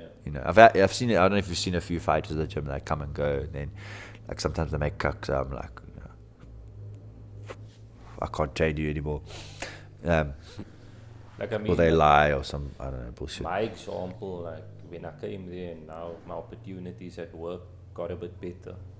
So it's shit because you say that gym is always at the lower priority, but it sucks also in a way with life because I really wanted to fight. Like that's a fact. Like I really wanted to do a fight, and I'm still gonna do it. But just work is a bit difficult because at the end of the day, you have to have your job in order to pay for. Yeah, that's the thing. That's why the priority side. Hello. That's why the priority side is unfortunately low for the gym, because the thing is, the first thing that goes when people are not, like, maybe they work is hectic or something, then they stop gym first, which is funny because if you just do a little training and you probably feel better than if you whatever else you're doing. But that's the unfortunate side of things. It should be the other way around, but it's not like such a big thing in people's lives, like gym. Like most times the gym culture is like put down or frowned upon, or fight culture is like, oh, it's only for brute people, mad people. It's not really. It could be anyone. Like we have, I don't even know what most of the guys do at the gym, but I tell you that not everyone is a madman. Like I've had lawyers train there. I've had doctors train in the Muay Thai. I've had just crazy fighters train in the Muay Thai, doctors train in the Muay Thai. So physios. So it's not like it's just one type of person, but you gotta. Give me a little bit. It's one type of person that wants to fight. They got to like have it upstairs in their head. Whether they're good or not, like, is besides the point. You just got to want to fight. So yeah, we're gonna get some more fighters. I'm not too worried about it. I know they come and go. I've had like a few, and then they dropped, and then had a few again. Like now we got Lakaya. People see what it's about.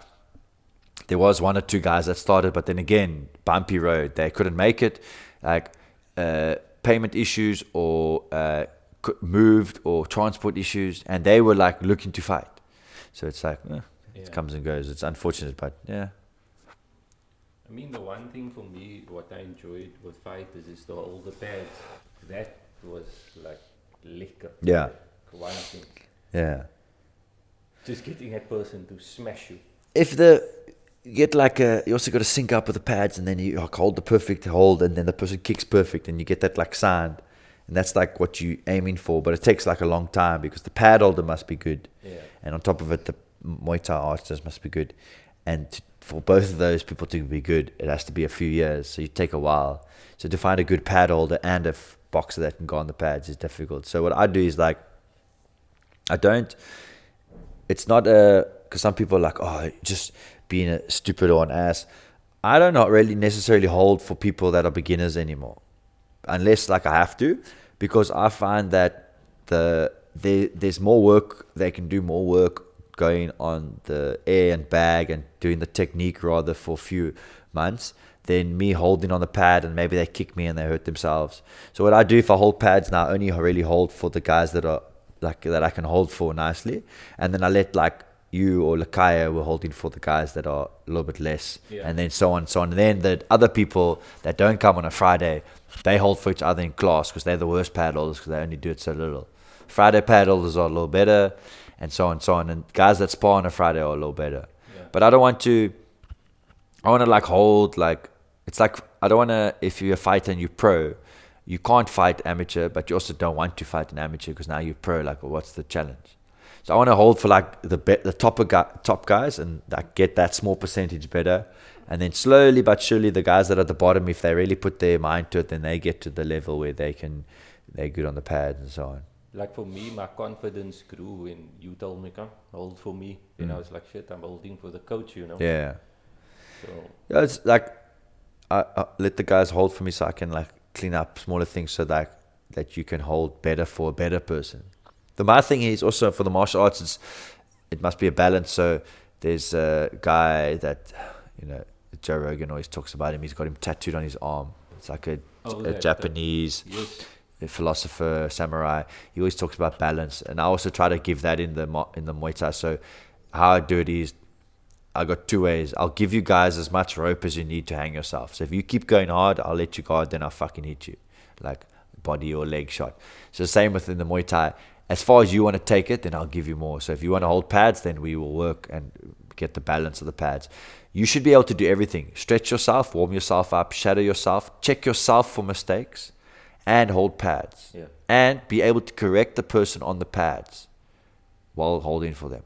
That is like an all-round, I think, like the basis of what people should be able to do. But not everyone wants to hold pads, and not everyone wants to do this. So you get only a percentage of people getting there, and it's difficult to find those people because it's so far and few between. Like, look, it's you and Lakaya holding.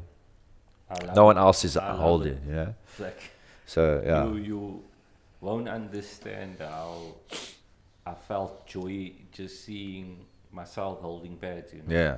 Because it's like, let's say if I have pads at home, I can at least hold pads for my kids, you know? Yeah.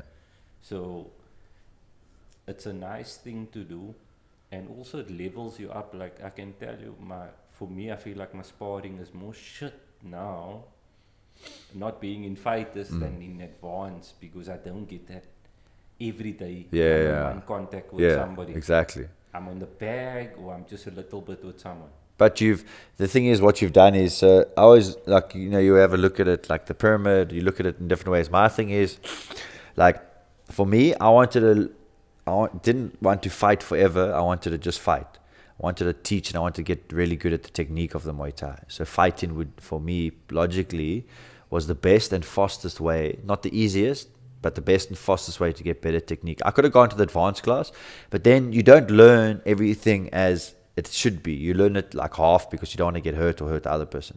So in fighters, I was like, no, I'm going to go to fighters because I want to learn it perfectly and I want to do it properly. I don't want to learn half and then have to change it when I go to fighters. So I went to fighters, and so I get my technique like really good and everything as best as I can. And now I'm trying to, I'll give it to the guys, and you have it now. You've got it on a speed like rail when you go to fighters. Like, even if you did it for 2 months, that's equivalent to doing 4 or 5 months in normal class. Yeah. If you do class and then you do a camp, that's like the camp itself, that's 6 weeks. You could put that down like literally 3 months of training in the normal class.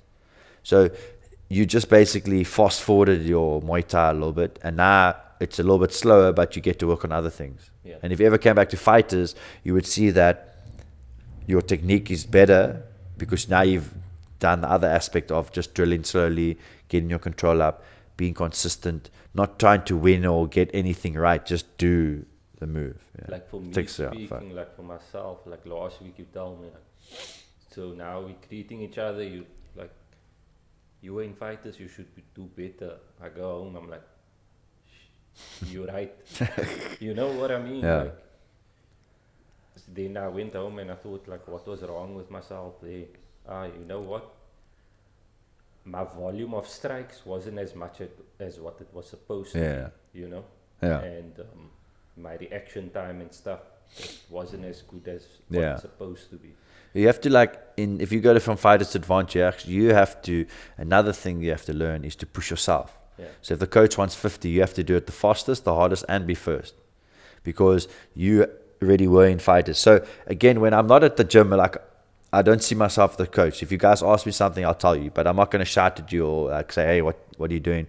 If you're at the gym, all I do is Muay Thai discipline, and you guys trickle down into yourself. So when I say to someone, hey, what are you doing? You're not finishing that move, then if that makes the person finish something else in their normal life, I've indirectly done something, but I'm not going to push them towards it. So I'll tell someone because, whether or not you guys like it, if you're in advanced class, you have responsibility because the beginners are watching you. And if you're in fighters, everyone's watching you. You know, so you have to be the best. So that when someone comes there, they know what to expect. They're not like, oh, I'm just coming to fuck around. Like I had one guy come in, and everyone's allowed to try, but there can be a story for everyone that tries and doesn't make it, or guys that do make it. He came in and I decided, okay, new fighter, we're just going to work body shots today. So everyone that is there was a few guys just unloading body shots on each other. This guy couldn't make it. He got winded. He never came back to fighters. Came back to normal classes, but never came back to fighters. Again, nothing wrong with that. No like shame or anything. You tried. It wasn't for you. So it's got to be like, so if there's a new fight, I always do something hectic for them. So now we've got the 500 thing. So that's like my small little crack you. Like, and you come in and then we chop legs and then we chop you down and see if you make it. When you told me you came in this way, you need to go out. Yeah. Also, I was finished that morning because I didn't expect to do that. Yeah. I was finished. Like, I was literally finished because the thing is, as soon as I go orthodox and I do the bouncing roundhouse, I'm fucked. Like, he's not used to it. Yeah, I'm not used to it. You gotta. The martial arts is like a good thing to base other things on, because everything is complicated and it takes hours to do something, and you got to start from the bottom, or maybe you start from here, or you got another spot you come down, or whatever. It can be like anything in life. So the same, but the martial arts has so many different aspects, because now it's on your own body. You're trying to get it better, and it's only really you that's in charge of making it better. So one side of the leg might be your lazy leg because you just don't use it. So that's why I try to make sure that I stick to as much fundamentals as I can between two legs. Every gym is different. Like some guys like doing advanced stuff. For me, I know that most of my students are just there for fitness, not to ever fight ever. But I can train you guys as if you were going to fight without getting you hurt, have a great Muay Thai, and then have a huge pool of people if I ever want to show what Muay Thai offer of people training. And you can see, okay, these are my beginners, these are my intermediate, this is my advanced, this is my fighters. Because at one stage, I'll have to show what I've done to grade more. Yeah. So if I want to grade to I don't know which level it is, but I would have to show what my students can do, and then they'll grade me on what my students have done. So, what motivated me was like that holiday period. Basically, I call that. I think it was between Jan and Feb. Yeah. Then you let me train with the advanced guys, and I was like, cool, man. Coach is actually letting me put on my shin pads and stuff in the class, and I actually enjoyed that because that just kind of showed me indirectly coaches saying, look here, I'm preparing you for grading. The thing also, because sometimes what is good is, especially if the guys say you've been there for long and you're making good progress, then it's actually a hamper for you to be in the other class. Then it's better for you to go a little bit higher. You see what is expected. Then when you go to the back to the normal class, you throw better and so on. So a lot of the guys, there's Gabriel, that tall guy that does... I put him in advanced often because he trained with me for 3 months now. So he's basically on the 6-month bracket. He must still grade if he wants to, but he's able to do advanced stuff because I kick and punch him, and his ability is okay. He did a private really tall, thin guy, yeah. So he spars on a Friday as well. He was there on Friday. I just left him with Enrico because they're really beginners. But... so some guys also Tsepo, he's not in it. He hasn't graded yet, but I let him go to until we do that grading classes, which I'll start in May. Until we do that, I'll let some of the advanced guys that are a little bit better go to advanced because they're gonna be there anyway, and they're gonna pick up some good stuff. So when they come back, they're gonna be fitter and throw the move better. And then they just grade as the formality, and because I also I do have a criteria that I must follow in the grading. There's all these modules. Yes. So all the stuff I do with you guys for your 6 month is basically a level 5 in this thing. So I also have things I need to train you guys in. I can't just do whatever I want. Yeah. I can. No one's forced me. But if I ever want to grade higher, they need to see that I've did an all-round balance on guys. The module like states, like in the first 6 months, you need to be able to do straight punches, hooks, uppercuts, low, medium, high teeps, blocks, roundhouse, 6 months, level 1 to 5. I think that what you do in the class, like I mean, for me personally, like that with my fasting and stuff, I put like my fasting schedule on my fridge, and it works. And that way you put it like on the board where you write it. That helps me. I'm sure it helps also some of the students. What's that on the board? The writing there for grading. Oh yeah. What they Low, need, medium, yes. high, then roundhouse, low, medium, high, hook, straight punch, Yeah. uppercut. So you know what? I don't really plan things much, but I do. Things just pop into my head and then I go with the flow and this comes up. So I always find like one thing when I start teaching is I want to teach people 5 or 4 different ways. So I want to. Sometimes some people are going to click with this, some people are going to click this way, some people are going to click this way. So I need to be saying like, okay, do it this way in the air, do it this way on the bag, do it on the bench, do it on each other. Someone's going to click with one of those exercises. So for the rest of the stuff, it's how I want to do the things, and I got different criterias. Go with the flow with this and check on this and come back to this because it's only me. So I got to kind of like, I got to make sure that even if I don't enjoy teaching certain things, because I don't like doing the move, I make sure that you guys are doing. If I see you shadow and you guys are looking shit at elbows, then we'll all do elbows for a while until it looks better. So like just for all the students out there and people that want to come to Top Primate, what is your criteria? Your basic criteria for somebody to meet the requirements to grade? So the process is a 6-month process. So firstly, 6 months because you can't obviously come from doing nothing and grade because you don't know what the hell you're doing and you're not going to be fit enough to last. So first 2 to 3 months is you just fucking up and you irritating yourself and being sore and stuff. Then from month 4, 5, and 6, you're stronger, you can kick harder, faster. So criteria being 6 months to get you basically in shape to grade. And then grading, you have to show that you, like, I ask you to throw 10 shots and 5 out of the 10 shots must look good. Or it must look like you understand what you're trying to throw. You're trying to show it to me. And I call out the names. So also when I write it on the wall, then you guys know exactly what the names are. I don't want to give it to you before because it's a practical thing. You should be listening and trying to pick up the names as you go and be a bit like, oh, what was that? Oh, like question everything so that when it comes to grading, you have it on the wall. You can see, okay, now go through that by yourself and so on. So just need someone fit. The first 6 months will get you fit. So it's also a mental game, 6 months of mental training. How much classes must you attend? So 2 minimum is also the criteria of the curriculum we have, but I would say 3 is best, and minimum. Morning or evening? So evening classes, because evenings is the only time I do the grading. In the mornings, the morning class is a very mixed class, but it's small. So there's maybe one person for grading, and there's all the other students busy doing other stuff, and it's just not enough time for me to spend. And so I only do it in the evening classes, and then 6 months. June and in December we grade. You do your class. If you make it through, you pass. And you can go to the advanced class or you can go to fighters. So a lot of people go after grading because now they've like achieved something. You haven't really achieved nothing. Level 5 is entry level just to start.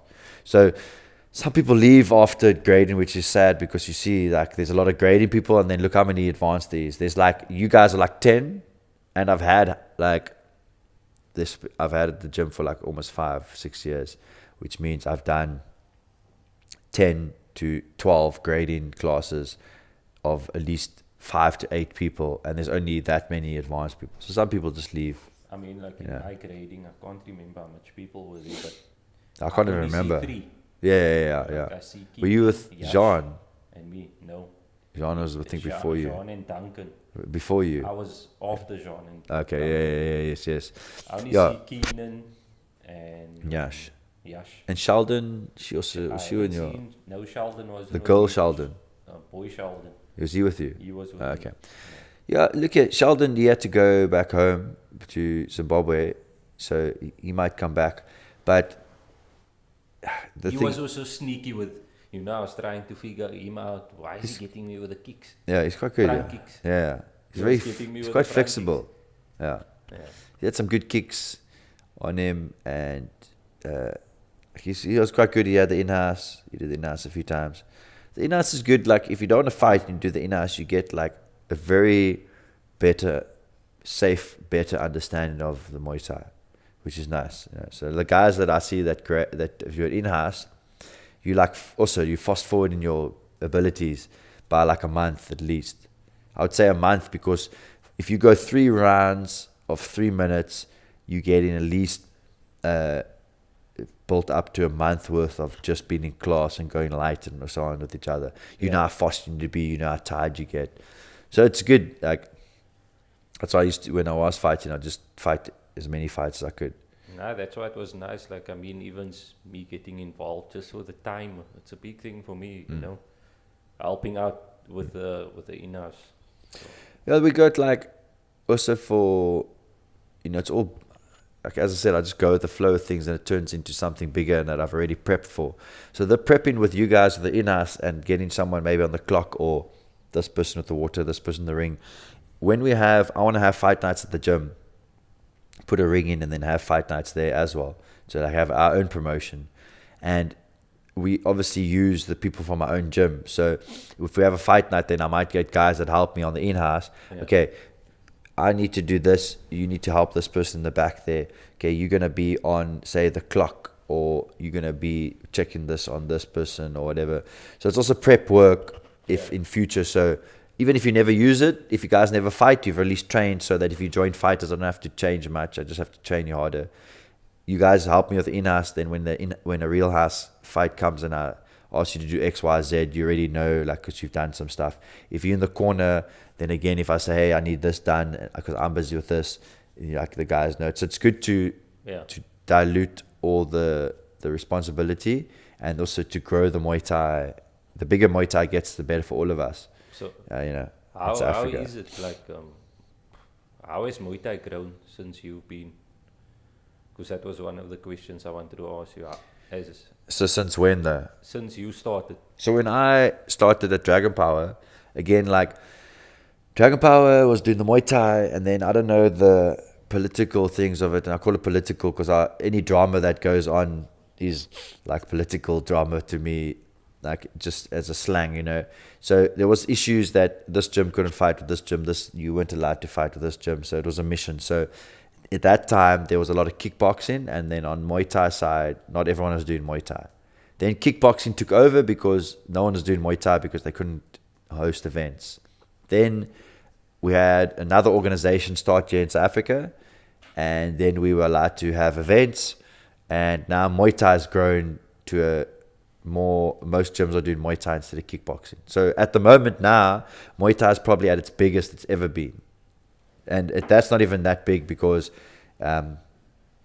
before, with the other gyms, there was a lot of kickboxing, so there was a lot of striking. But now, as in how many gyms offer Muay Thai, how many fights there are per year with Muay Thai, it's probably the biggest at the moment, which is nice for everyone, for the coaches, for the gyms, for the students, for the fighters. A lot of gyms popping up, but it's good all around for everyone for it to grow. So I would say it's the biggest it's been now, with fights per year, amount of fighters, amount of gyms in different areas. Do you think that is also like one championship and UFC has been a catalyst for that? Yes, for sure. Like, if you just take away the UFC, if you just take away the UFC, the amount of other promotions that's out there that's not as big, but they are common enough that everyone knows what fighting is, has grown the sport. So with the UFC being as big as probably all of the others, that's like 2 powerhouse, one huge one and one multiple ones, just getting the sport out there. So everyone wants to do MMA. No one knows what the fuck MMA is. I get guys like saying, hey, I want to train MMA. I'm like, okay, but what do you want to do, like, as an MMA? They're like, no, they don't train MMA. I'm like, okay, cool, but you know that there's different things that you do in it. They just think MMA is the martial art. So that's grown a thing of a lot of stupid questions, but also helping with a lot of people training. So it's twofold, like a funny thing and a good thing, because a lot of people just think Muay Thai, MMA is martial art. So have an influx of students. The Muay Thai does really well because a lot of people don't want to also physically touch someone. Like the Jiu-Jitsu, you're always grabbing people. They don't want to sweat in each other's mouths. So the Muay Thai, it's very common. It's fun. You hit things, you get fit, but you don't necessarily have to touch people too much, which people have an issue with, because you're sweaty now. They don't want to touch another sweaty person. So all the martial arts, like that stuff, has really grown. Even the basic martial arts, even like people like see MMA and then they go just do boxing. Yeah. So that's like a criteria. And a lot of young people, some guys message me, they are past their prime like by a few years and they have never fought, and they're like, no, they want to be an MMA fighter. I'm like, okay. I say okay, because chances of you getting there are slim. If you really get there, then you are worthy. But there's a lot of work to do, and you might fall out halfway through. But at least you try. Yeah.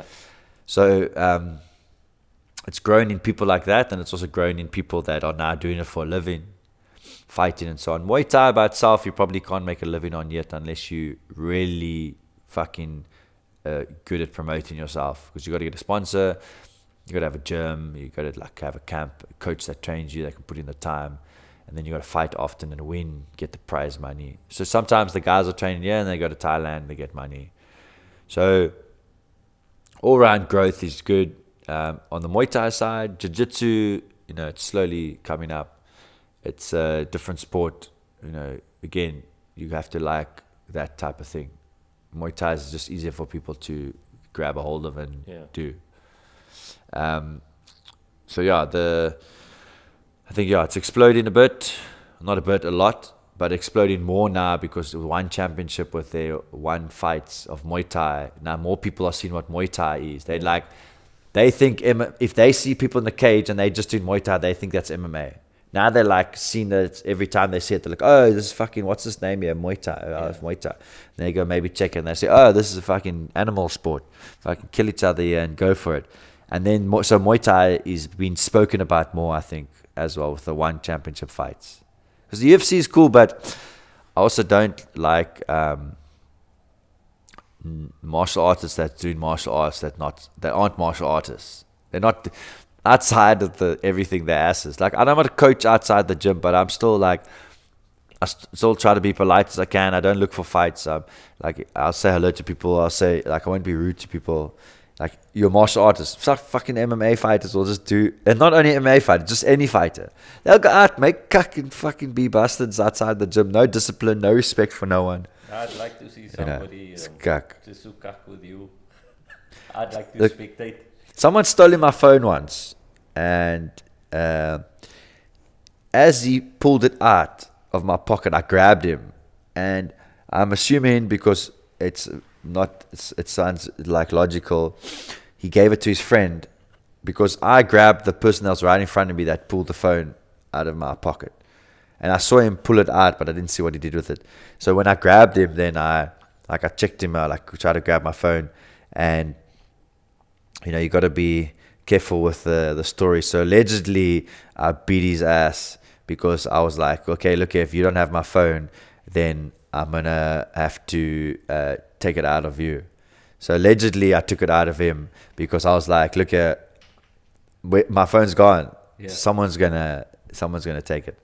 So I don't look for fights, but like sometimes people just stupid like go out, and I don't think I'm a big guy, but I'm tall, and if you walk straight, you as wide as you are, and if there's a small gap, you're going to knock someone. So I'd always try to like manipulate myself around people, not knock into them, because you just knock someone and they're like, oh, what you do? So there's this guy standing and he's knocking into everyone as you walk past. He's like purposely knocking them with his shoulder. So I walk past, he hits me once. I'm like, okay, I'm not going to hit you on purpose, but what we're going to do is we're going to have a little shoulder battle. We'll see whose shoulder's stronger. So I walk just straight and I see it coming, so I brace for it. He knocks into me, fucking knocks himself back, he knocks his glass, he like freaks out.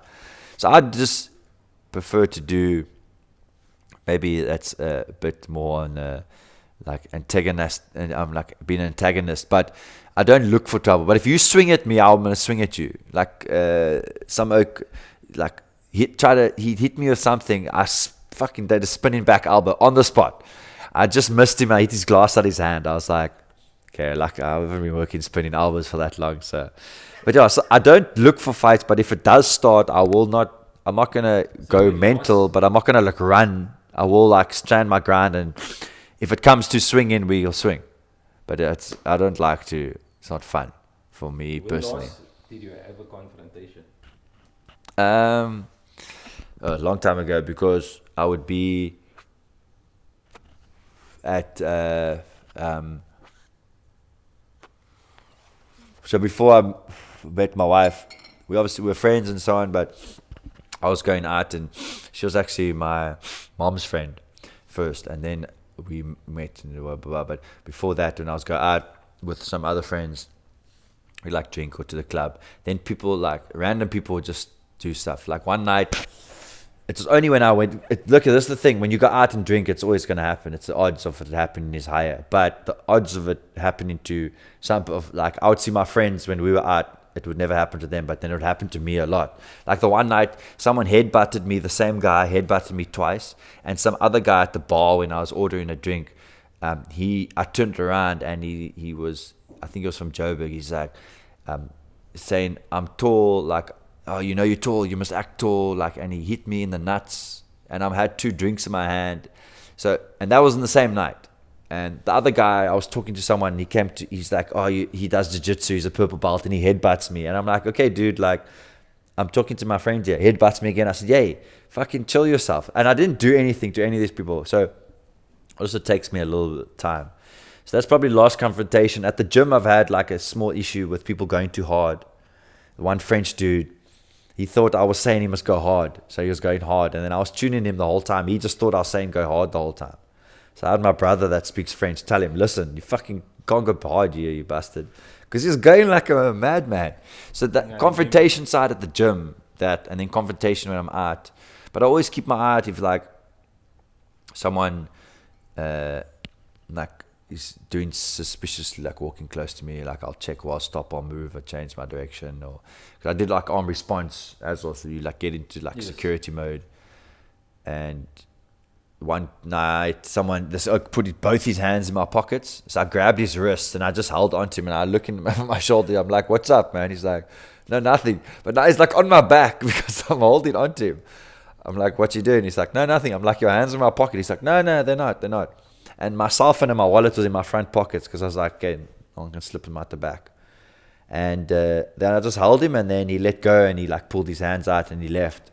So I don't like, most of the time I don't really get into confrontations. I haven't swung on someone out except for one person. But I've clinched someone before and kneed him in the nuts because I was like, fuck, I won't even use Muay Thai and just fuck you up. Because he was making some nonsense there. But I usually subtly try to get my way out of it and like get the upper hand of the situation. So I don't usually fight. If they knew you like we know you, then no, I don't think people would fight because like the one night I was out, and like the thing is, whether you're out, you're big or small, it's always trouble is going to be made. You're just in the right spot or wrong spot depending on how you look at it. And I was like dancing, and there was these other people behind me, and I'm a big person, so this is how it works. If you knock into me and you weigh nothing, or you're tiny, or you're smaller than me, or you're shorter, or you're just off your balance a bit, because I'm bigger, I'm going to knock you further back. So we were moving, and I knocked into some people by accident behind me, and I'm big, so obviously when you knock someone, you knock them harder.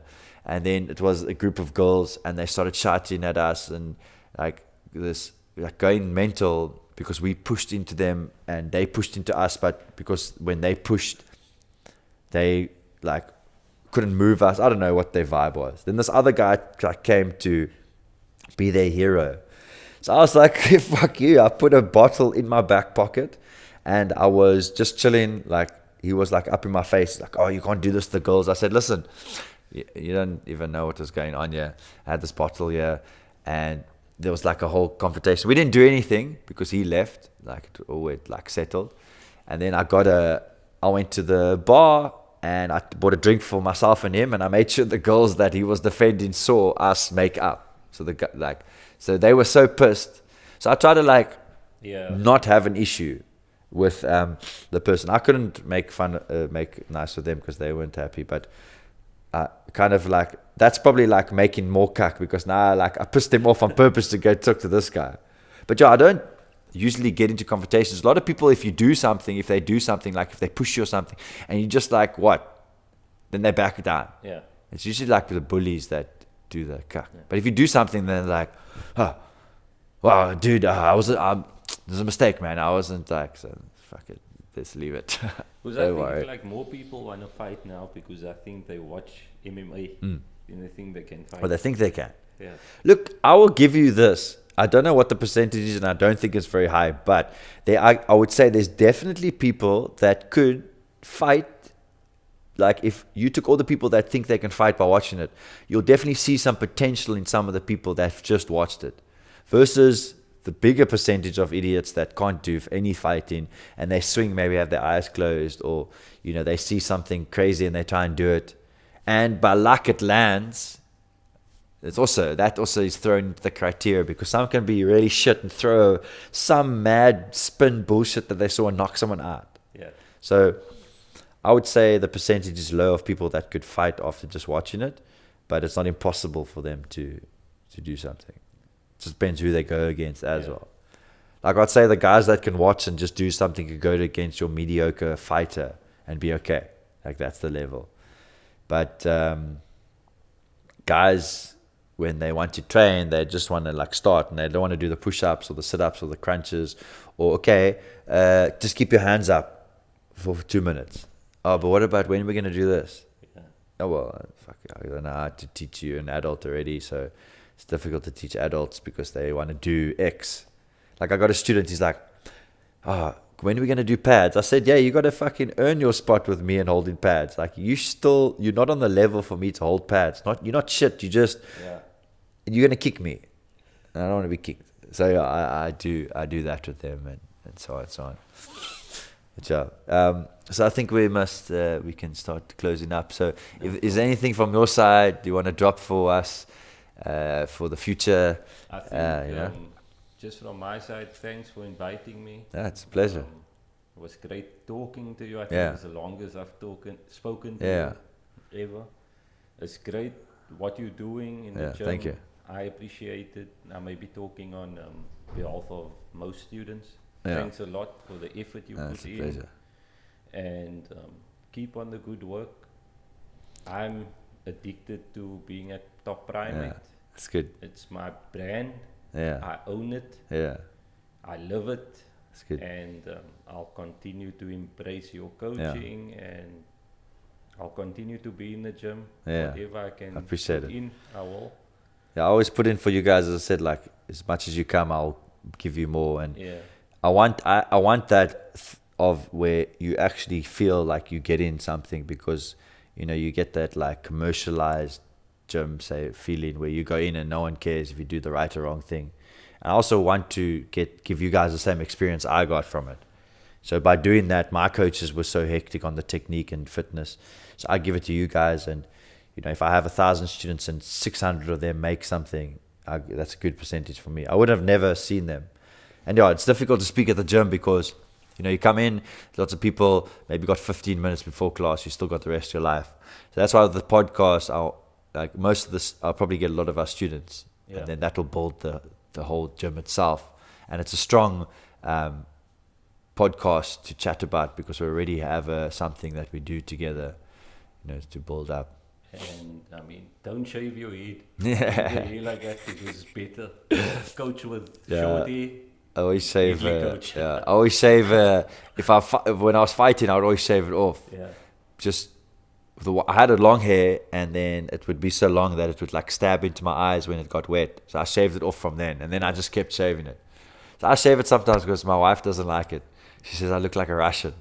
I don't see it. I do enjoy a Russian something or so because it's just like the stuff that they get up to. But sometimes I shave it. But me personally, thanks for the experience today, and also thank you for the contribution that you've given. It's only a pleasure. In my life, confidence-wise, stress-wise, and everything.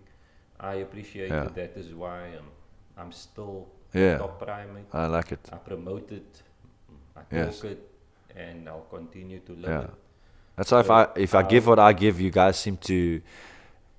It benefits everyone. And it benefits me. You know. The intensity. Yeah, definitely. That you have in the gym. Yeah. I appreciate it. I'm sure a lot of people do as well. I'm sure because the people keep coming. I'm sure you don't hear that a lot, but the work you're doing is great. And thank you. I appreciate it. That's why that small amount that I watched on Facebook. Yes. Got me to where I yeah. From seeing Coach on a Facebook video to being one-on-one with you. I mean, it's great. It's worth it. You're going to be sore either way if you don't train, or if you do, sore upstairs or in your body.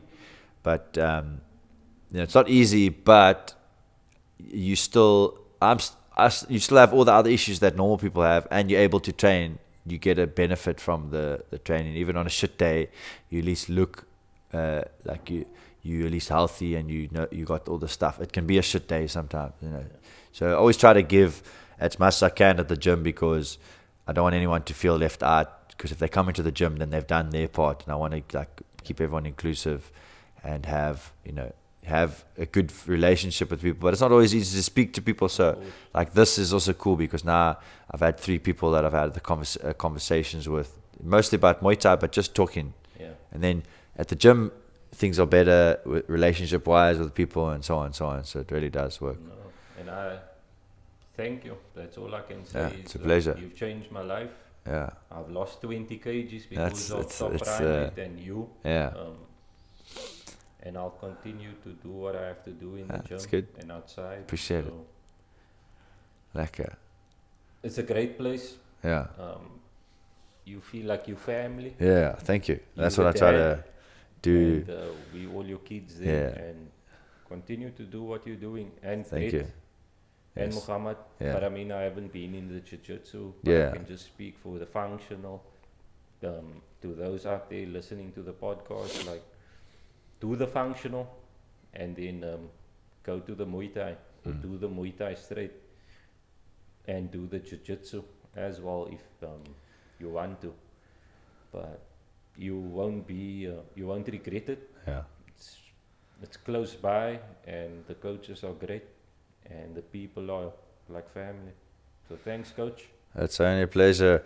Okay, guys, so signing off. This is Robin and myself on our 3rd podcast with a guest. We're going to come back with someone new. I don't have any dates on people yet, but it's coming along. I remember, guys, I don't edit these things, so if sometimes the audio is a bit dodgy, we're still working on it. Maybe a hiccup or 2, but if you can hear us, we're happy you're listening, and thanks again. Cheers, everyone. Have a good one.